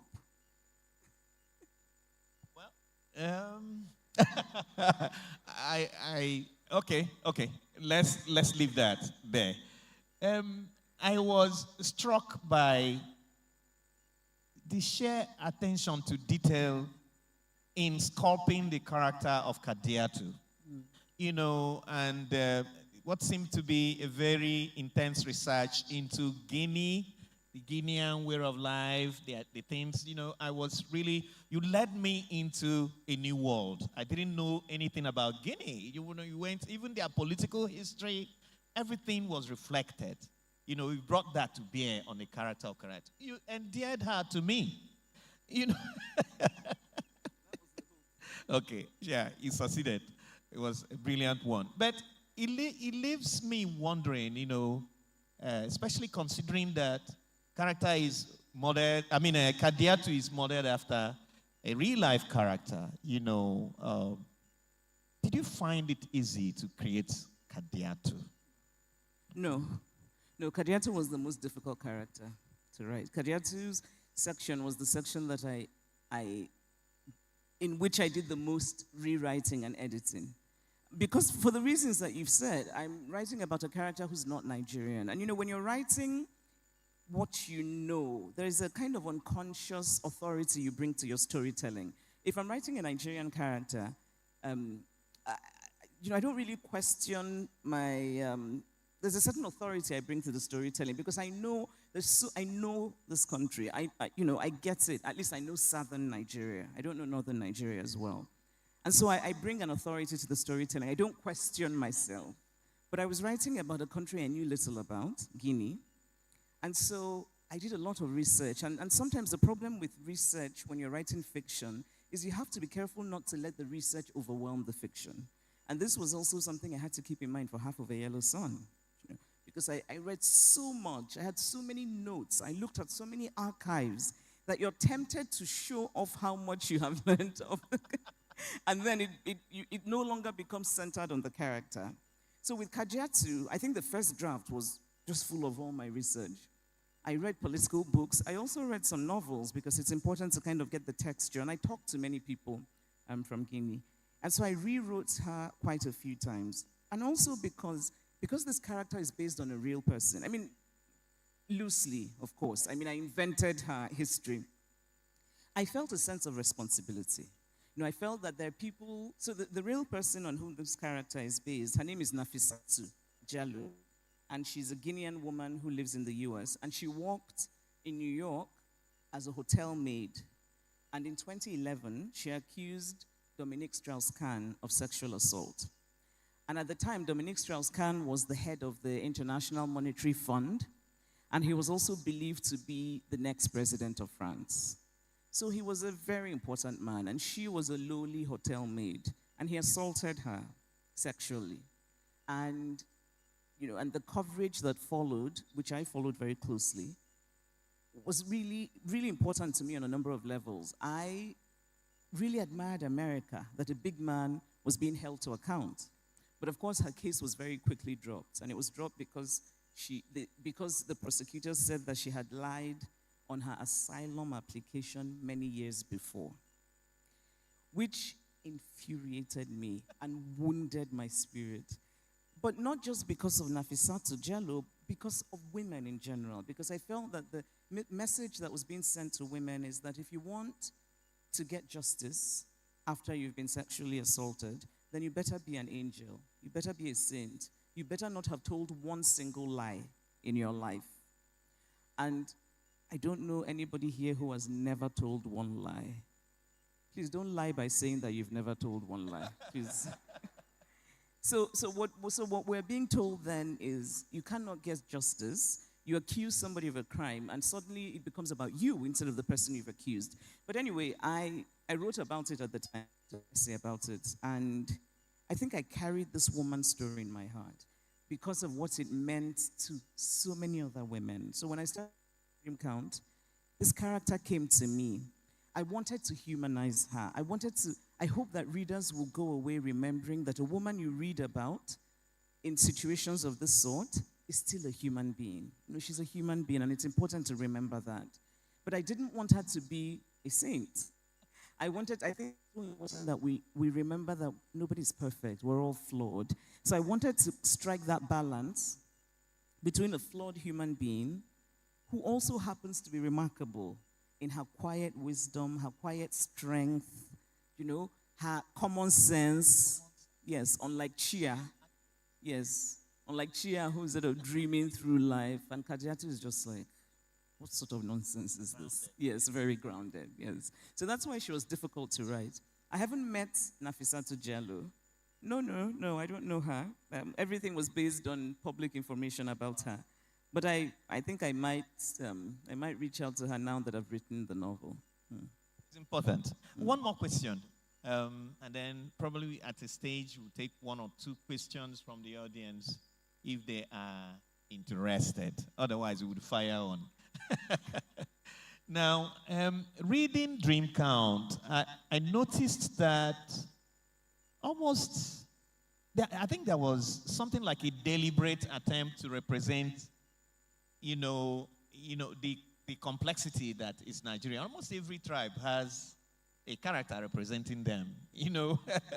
Even in your books, in your previous works, we didn't get to read, characters from the northern part of the country. But, there was this woman in Dream Count, a liberated Hausa woman, Hausa Fulani woman, that imposed herself on the narrative so formidably that you couldn't ignore her character after reading Dream Count. So why was that a deliberate attempt to give everybody a sense of belonging? I just want to know. I'm happy. I really like how you describe the character of Hawa. Imposes herself formidably. Yes, that I like that one. I will not quarrel with. I don't know. Was it deliberate? I suppose yes. I think all the choices I made in some ways are deliberate, but it was. I think it just reflects my interest. Of course, I think it's fairly obvious here. My sense of identity as an Igbo woman is very strong. It is central to who I am.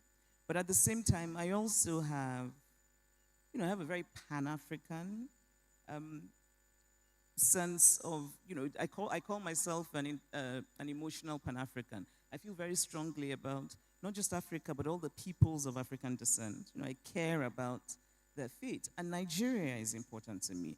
Nigeria is a country with so many problems, and I often half joke, I didn't ask to be Nigerian, but this is what they gave me. So I wanted to do well. I want Nigeria to succeed. I want us to have a better sense of unity in our diversity. I want us to know one another better. And I also am just genuinely curious about different Nigerian cultures. And so if you notice in the book, there are many characters, and they're all small side characters, but they're characters from very small ethnic groups. I'm very fascinated by the untold stories of the smaller ethnic groups in this country. I find it very interesting. Growing up, we thought the North was a monolith. Everybody was. But you start to learn about the individual ethnic groups, their stories, their triumphs. And I personally find it very moving. So that was part of my way of, I suppose, just a very subtle celebration of the possibility of unity. And I should say as well that there are characters who have names from Northern Cross River, particularly from a wonderful town called Itigidi. I won't say more. And the amazing medical doctor who showed up. There is, yes. So there is, in Dream Count, a wonderful character. That character is the best gynecologist at the University of Nigeria Teaching Hospital. That character is loved by all his patients. And that character is based on a true person, a man who I'm so proud to call my father-in-law, Dr. Nkanwe Sege. You're a very careful reader. I enjoy your reading, I enjoy whatever you have written, and, I wouldn't let you go without asking you this question, because you also have confessed elsewhere that when you're not writing, you find yourself reading poetry. And, when I read your works, I see a lot of poetry in what you write. And the other day, I did a workshop at the festival in our reimagined Umofia, where I looked at, the poetry of Things Fall Apart, because I began to actually see, what you guys, in fact, I've discovered your secret, to make I tell you now. Okay. What is the secret?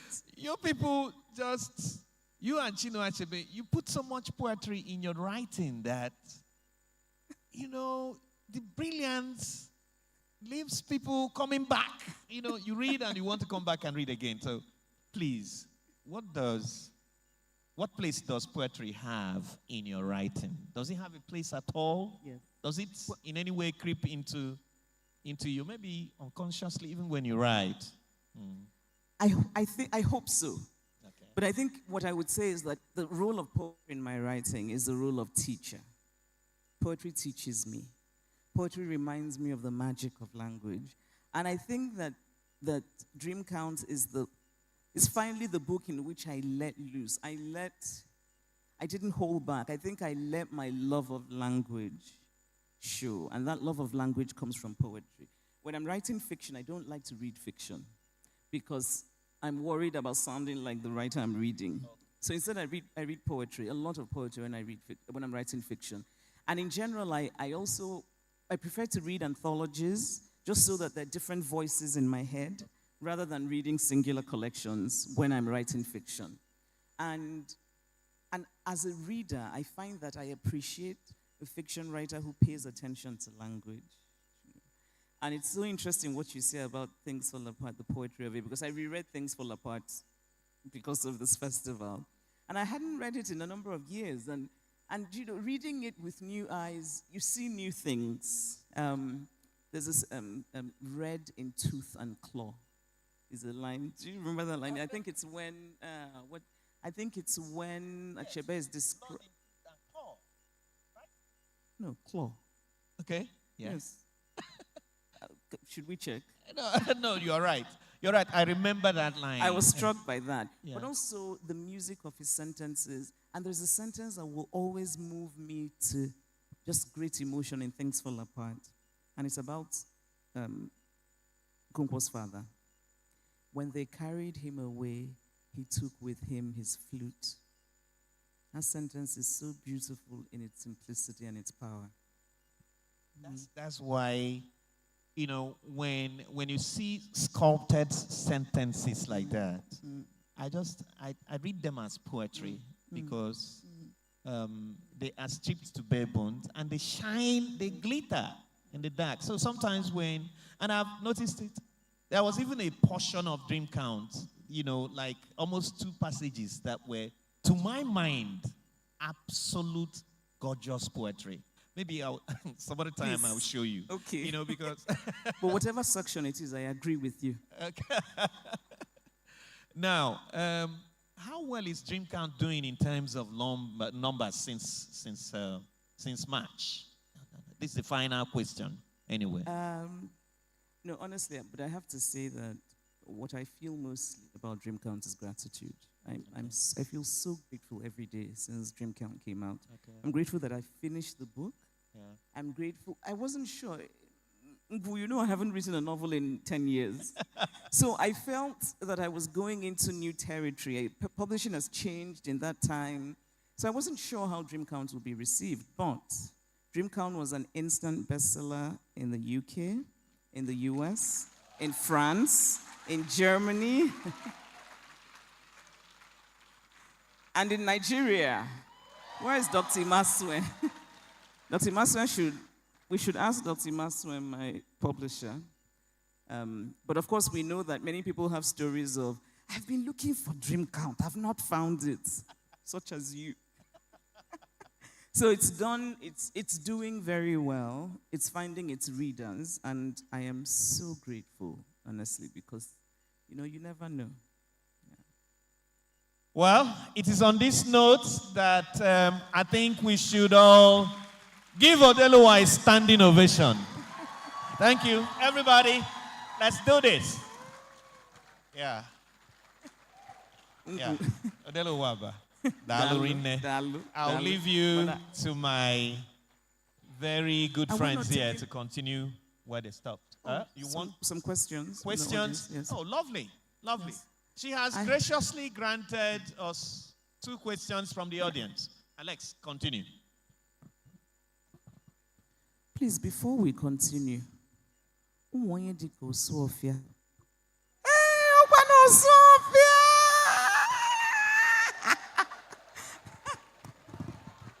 I'm his biggest fan. Good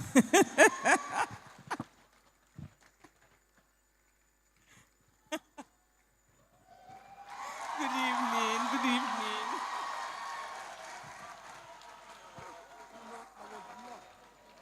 So happy to meet you.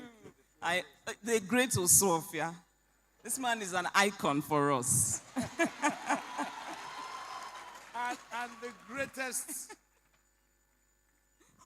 And the greatest Omelowa and Oklowa. Look, I've been meaning to shake her hands because of her books. But listening to her, after listening, I just felt like hugging her. And that was what I did. Thank you for what you represent. Thank you for everything you do. Keep it up. I noticed that you are just yourself. No pretenses. She's just there. No apologies to anybody. Just like me. Thank you very much. Yes, sir.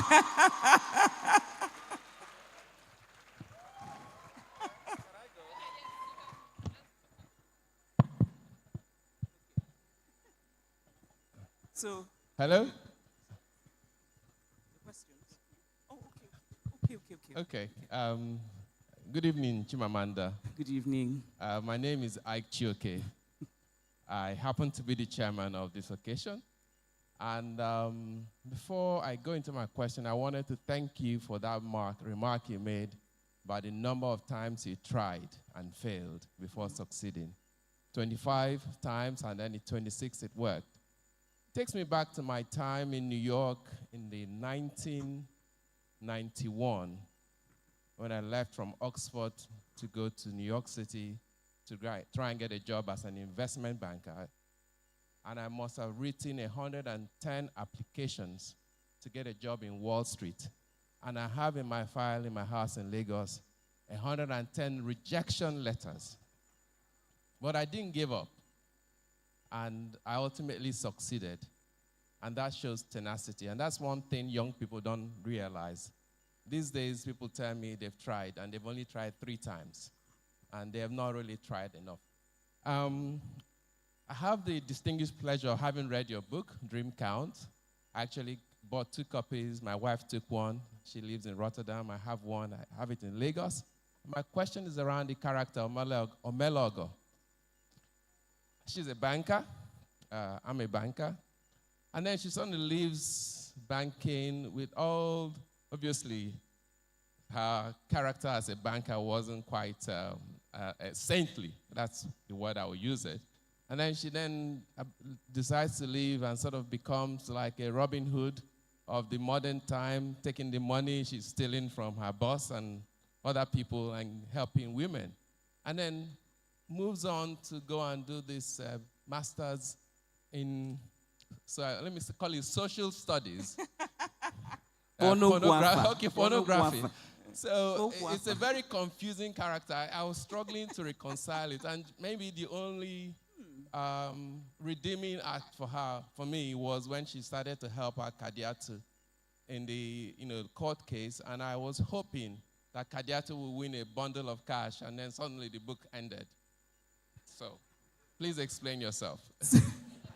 Okay, one more question before we come over to you, Odelowa. Good evening. My name is Dr. Nkemi Tai.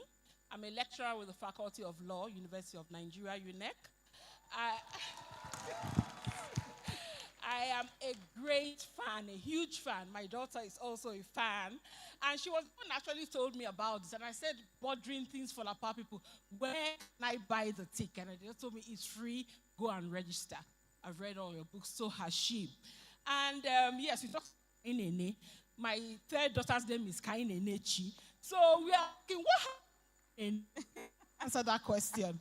But the question is also about Omelogo. And my husband is a banker. And you mixed friction, and you also talked about Professor Sege, which is a true life story. And I'm wondering, I know you also said you do a lot of research. I would do research into the banking industry and what they do with governors' funds. And I'm intrigued. Was that all true fiction, or was it also a part of research? I want to know. My husband wants to know too. Thank you, and let's hear the little girl here. Can we? Okay. Good evening. My name is Chimamanda Joko from the Wing School, and I wanted to ask, after reading your first novel, Purple Hibiscus, I really wanted to know what happened to Camille, and if she was actually able to go and visit her aunt and cousins in America. That's my first question. Oh. What's your name? What's your name? My name is Chimsley Kenjoko. Chimso Nali Kenjoko. Chimso. Nali. I didn't. Chimso. Oh, Chimso Mali. Oh, that's beautiful. Thank you for your question. How old are you? You're 11. Well done. I'm very proud of you. Well done. Well done. Well done. So Kambili, I'm going to forget. I'm getting old, so I think we should stop so that I can answer them, and then we'll take. So Kambili, I don't know what happened to Kambili. I did not even know that. Kaya chagudu kainene. I think that she was able to visit them in America. I think Kambili is fine. I don't want you to worry about her. Okay? She's fine. I think she wants to say something else.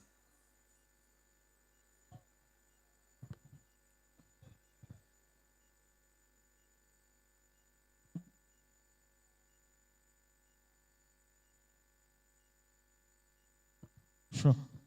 I heard that you said your first novel was rejected 25 times, and I wanted to ask if there was any way you could help me. I've been trying to write a specific novel, but anytime I give it to anybody to read, they say it's mostly like very fictional, and I should work on the fiction. I should make it more realistic. But anytime I try to make it realistic, it just keeps going back to the way it was. I wanted to ask if there's any advice or how I can get your contact so you can become my mentor.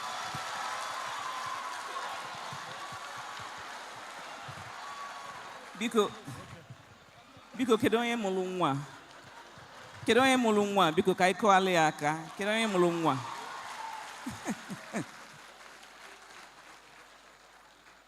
I think she needs to go and meet her on stage. This is the next Chimamanda. This is not. Now, this is how it started for me.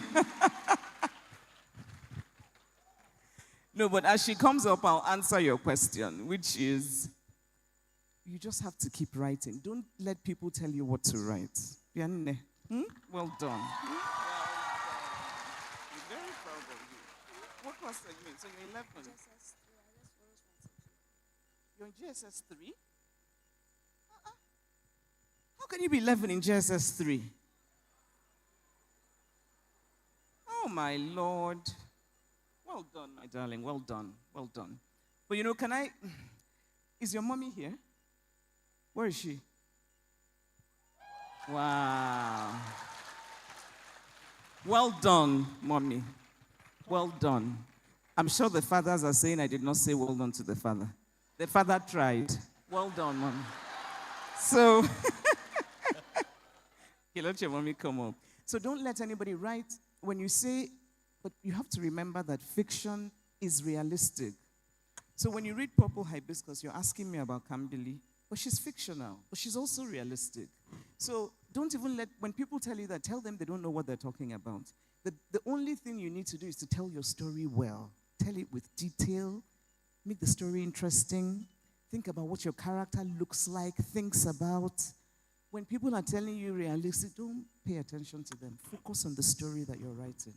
And you're 11, you're young, there's a long time you will become like me. That is my prayer for you.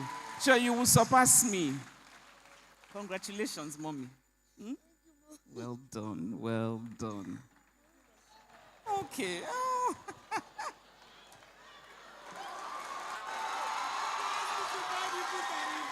Oh, I love this. So, whenever she got the first signing, who can I show you?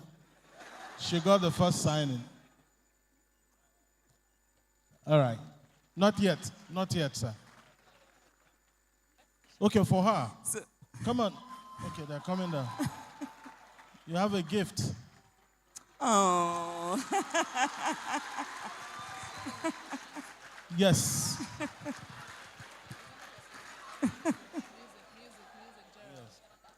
That was a gift from, I should say that the source of the gift is my brother-in-law, Emeka Wando. Emeka Wando Gabale. Dalo.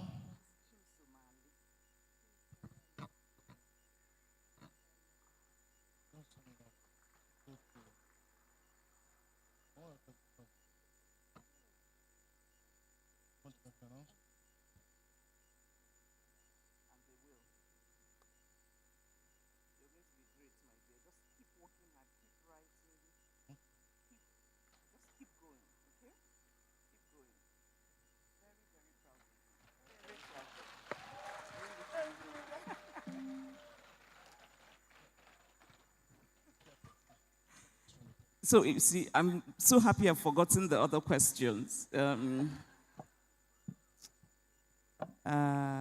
So there's a question, right, about, I think you asked that question because you suspect that it's based on research. You should, if people who are familiar with Nigerian banking will talk to you honestly about it, I think there's a lot there that they will acknowledge to be true. So yes, I talk to bankers, but of course I'll never tell you who I talk to. But I've always been, and I think your question in some ways is kind of linked to Ike's question. And Omelogo, I feel a little sad that you're unwilling to grant her more grace. Because if the only redeeming thing about her is the obviously redeeming thing, then I think I wanted to write about banking honestly, but I also wanted to write about human contradiction. I wanted to write about human contradiction. And Omelogo, I think, we can understand this kind of longing to become wealthy. And at some point, she's willing to participate in a system that is really dirty, right? But I think that maybe the first redeeming thing is her ability to be honest about, I think a lot of us in this country, people in banking, in other sectors, where there's a lot of corruption, but even the acknowledgement of our participation in that corruption is not something we're willing to do. We find ways to justify it, we find ways to excuse it, and she doesn't. And I like that about that character. I don't think, I'm... Okay, here's a question for you, Ike. If that character was a man, do you think your reading of that character might be different? I think so. So perhaps what we are in fact dealing with here is not a fair character analysis, but a manifestation of subtle sexism.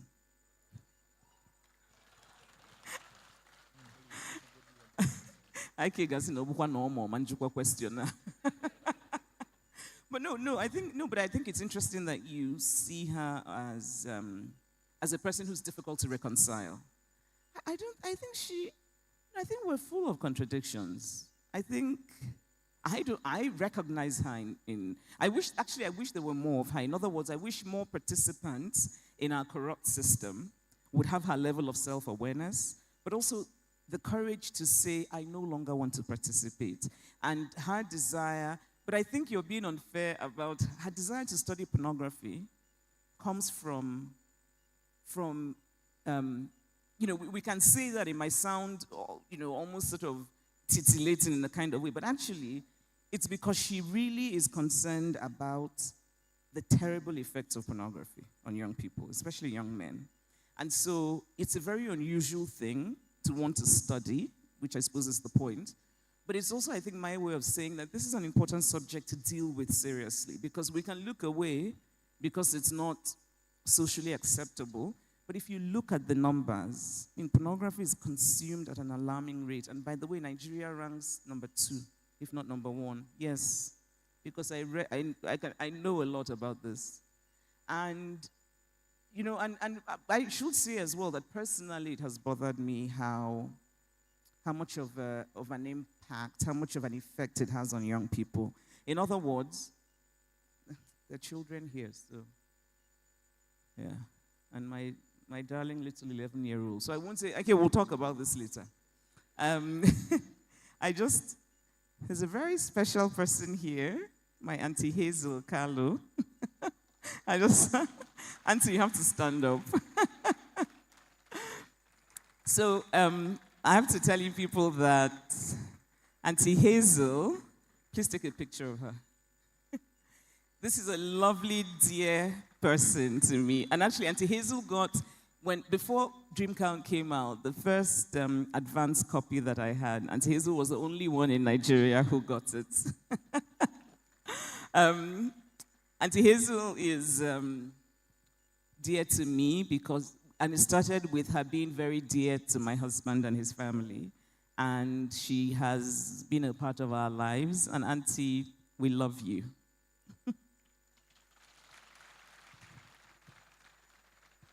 So the other question, no, I think I answered the questions. Oh, but I wanted to say one last thing about Ike's question. I wanted to say, you've spoken like an investment banker whose only belief in value is cash.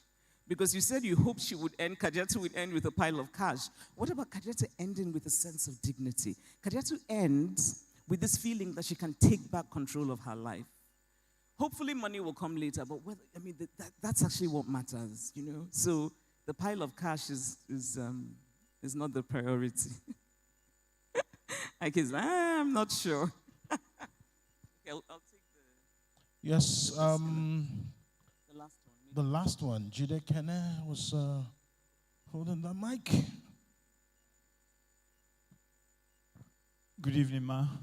Good evening. Afambo Jide Kene Atrophy. And I know you grew up in Nsukka, and with the atrophies being your doctor, read about that in your book.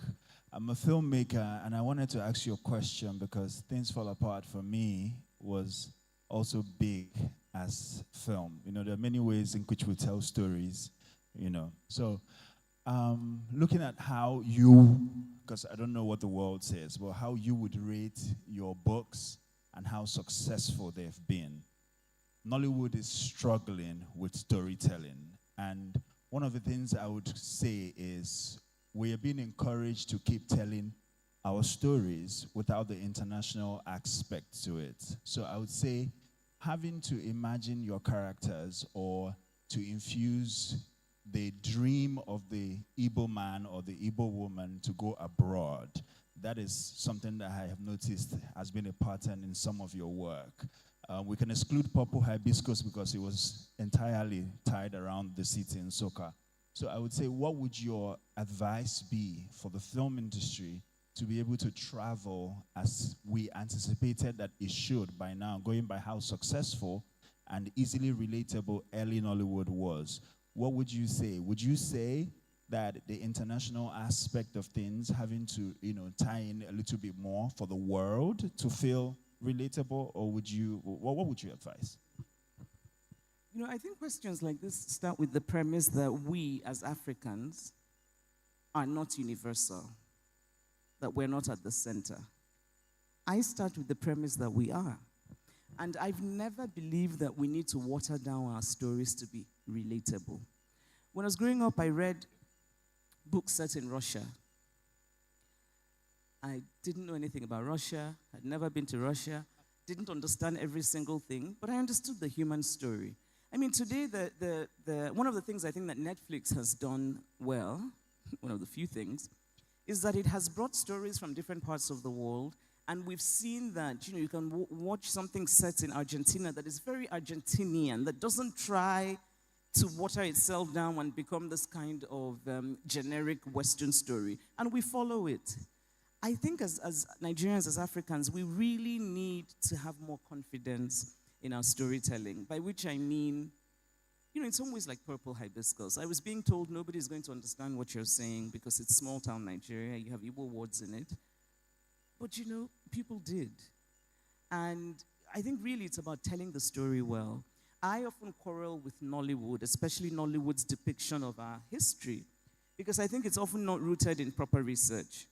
I have a friend who was working on in London, who was working on a historical epic.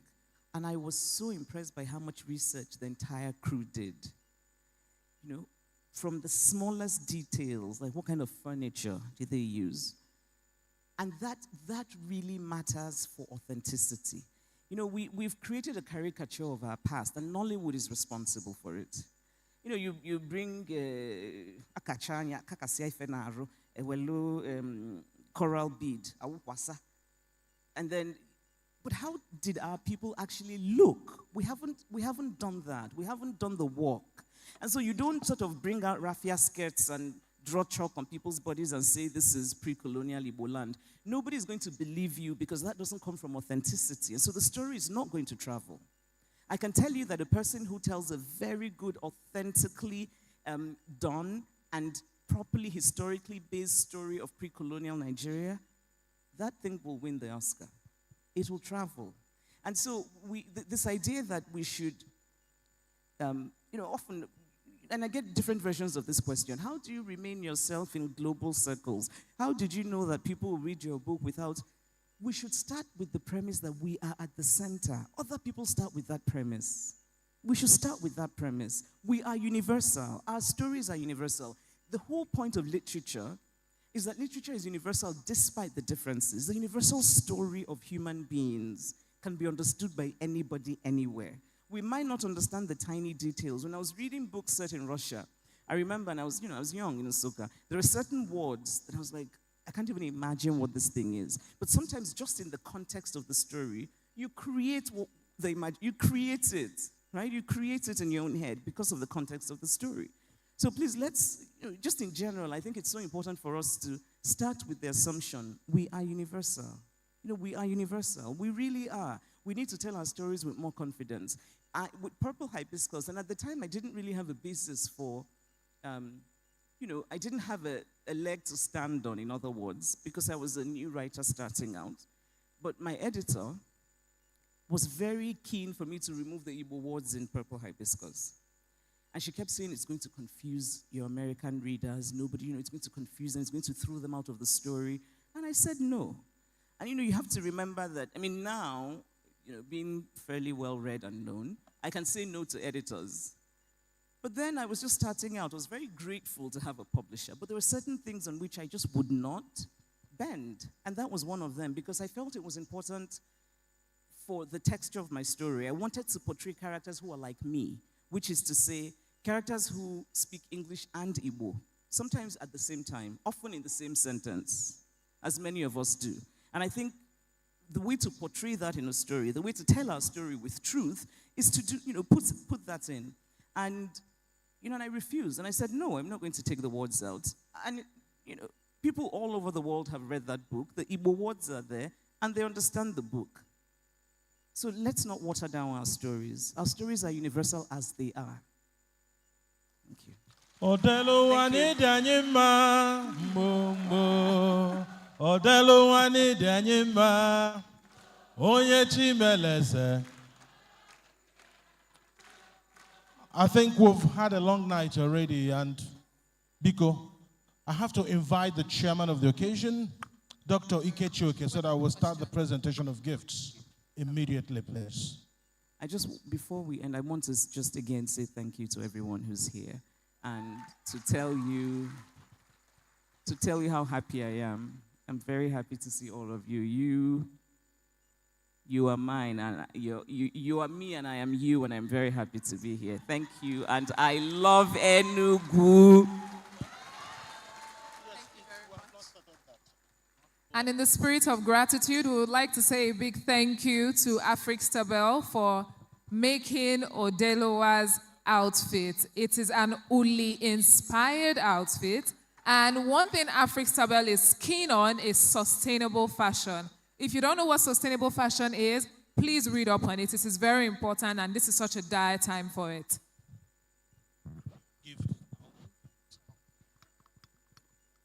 Yes.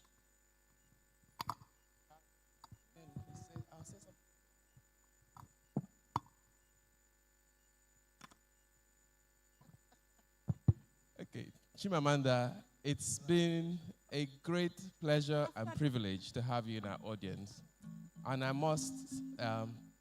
think you can feel the love in the room. On behalf of everyone here and the organizers, I know James has put in hours and hours toiling to make this happen. And everyone at Center for Memories, Ihani and his team, I want to thank you so much for honoring our invitation and being here to mark the grand finale of the Things Fall Apart Festival 2025. I was also asked to be chairman of this occasion at the very last minute, and we pulled magic to make this happen. But let's not go there. That's a backstory.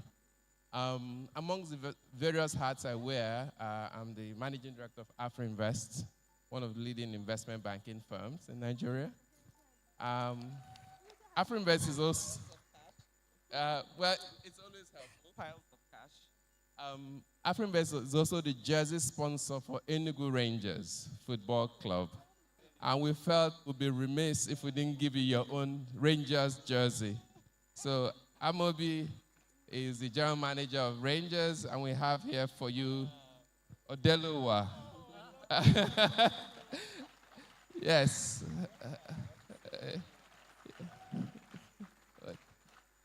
Exactly. So you must wear it with pride. Yes, this is the Rangers jersey, and this is for your away match. So whenever you're abroad, wear Odelowa. But when you're at home, you have the white jersey.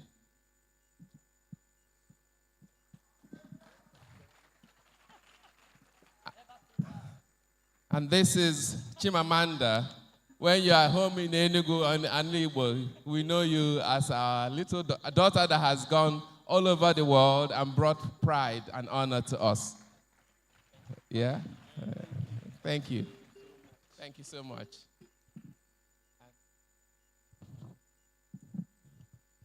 Thank you, Dr. Kechoke, thank you.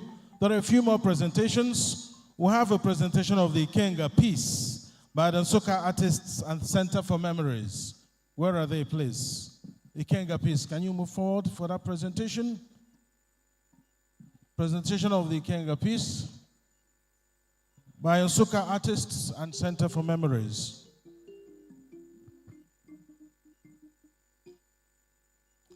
Yes, and there was also a presentation of Oche Odelowa. The Oche was constructed by Ejiofor Samson. That's the Ikenga piece by Nsoka Artists and the Center for Memories. A round of applause for them. There is, another presentation by Nzapi,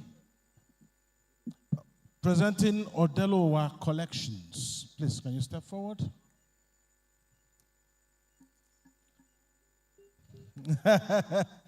All right, the next one is Nzapi presenting Odelowa Collections. Odelowa Collections from Nzapi. Please put your hands together for them.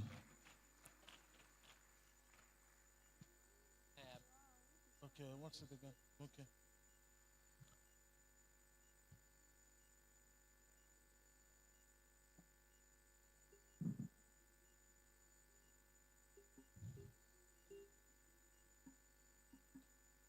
Odelowa, it's looking like you have an Odelowa center in Enugu before you return. The way it is going. An Odelowa center is in the offing. I'm being prophetic. Please. Okay. Okay. Thank you so much. Like I said, she's royalty, and I wear her crown. But the beautiful thing is that we placed her destiny under her title because this did not make her. She made this. So the book above the crown, and then the crown is your pen. You know, this is the elephant tusk is this. So, and then this is your flower. That's simple. And it matches what you are wearing. If you go to KCJ. So thank you for all you do. Anyway, we're releasing this Odelowa collection. We'll have more pieces coming out of this. And part of the proceeds will go into any charity that she wants. Yes, so thank you. Thank you. ATPN, quickly make your presentation so we get it over with. Please, where is the for Samson with the Oche Odelowa? Please, let's be breezy with this, please. Please. Thank you. Yeah. Please. Thank you very much. This is Association of Tourism Practitioners of Nigeria. We are actually giving you an honorary fellow of ATPN and inducting you into ATPN membership. Thank you for what you are doing.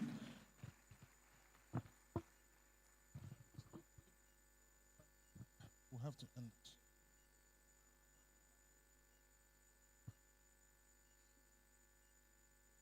Thank you, ATPN. Next is presentation of Oche Odelowa by Ejiofor Samson. Oche Odelowa by Ejiofor Samson. I told you are going to have an Odelowa center before you return.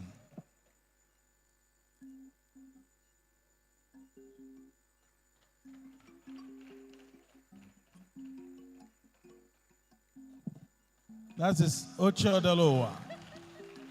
Oche Odelowa.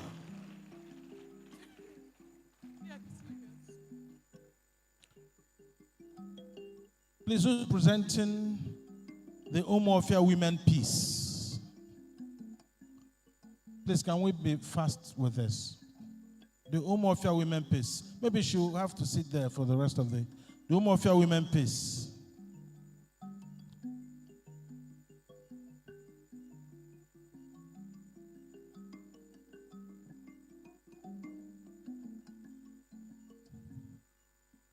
Roma beads, links.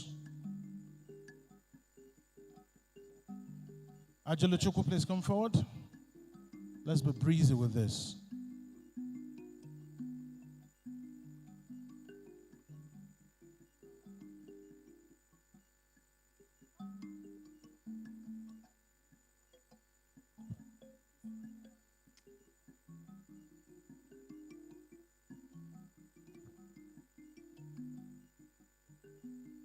Thank you, Oma.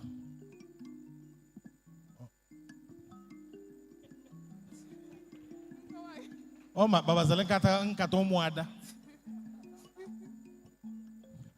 Thank you. Ajalo Chukwu.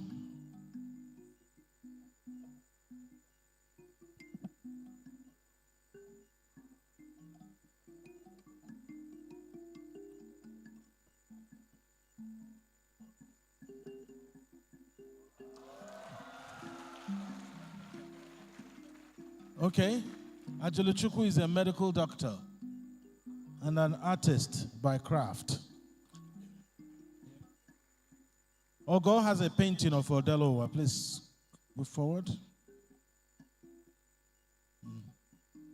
There will be an Odelowa center before you return.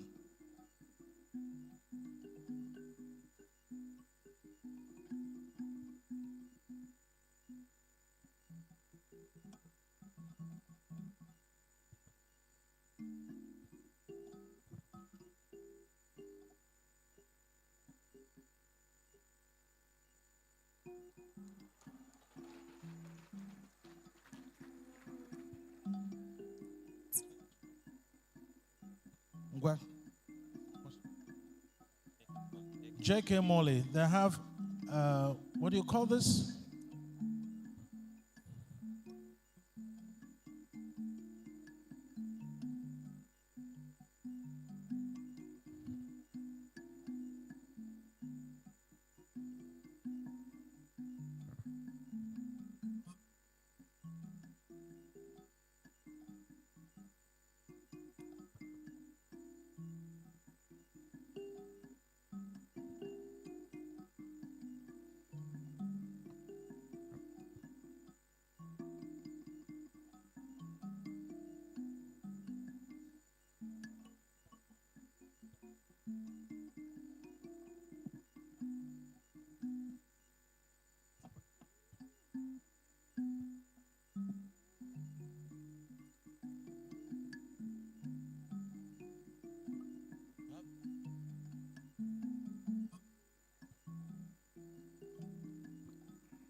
Chinenye Ezurike is here with her novel.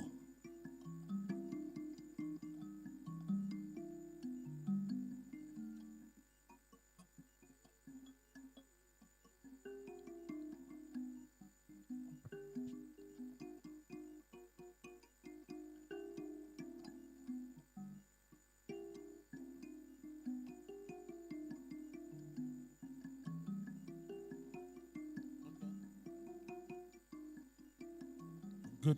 Anna Yodioha, a poet, lawyer, and poet. That's the last one.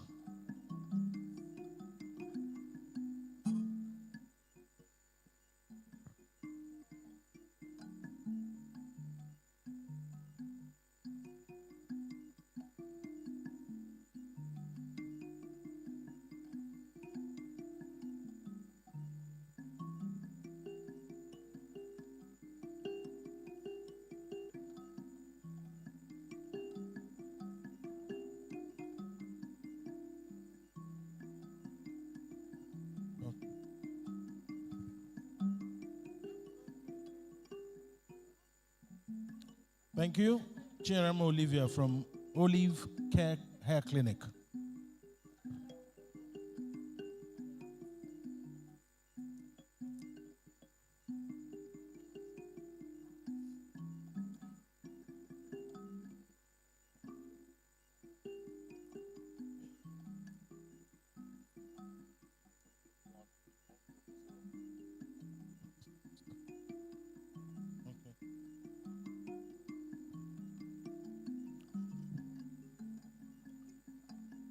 Thank you.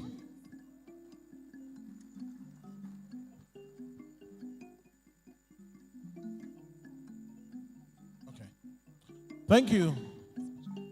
That's going to be a special performance by Gerard Ez's crew. Can we give them a round of applause?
Igbo mama nkonye chilo ya zelo abumonye Igbo onenye manguri ifedi ni Igbo erika Igbo amakama I love my culture I am a proud wafa Igbo chazura chazu egwu Igbo nenye manguri Ndi Igbo na-emofu mafajisia mba fatulu gonota Odelu ụwa na-emofu ma ojesigo mba tulu gonota Look up and see that the time is ripe Igbo is rising Igbo bụ Igbo anyị kunye Ogini chazulu n'elu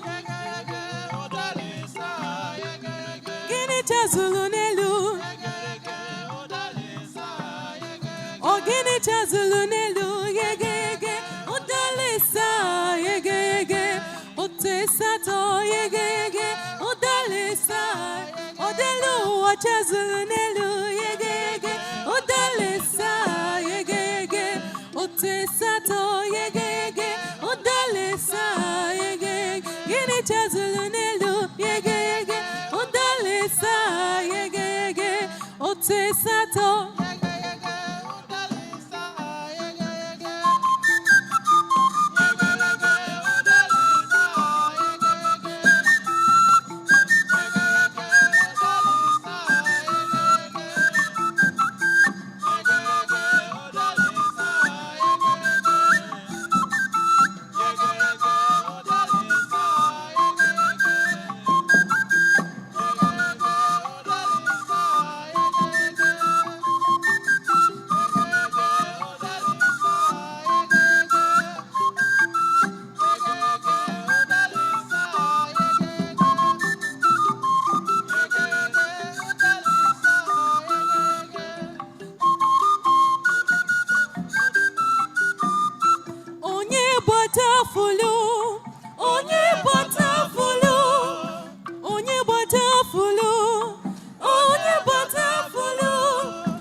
Ogini butterfly, oh so bueno mo.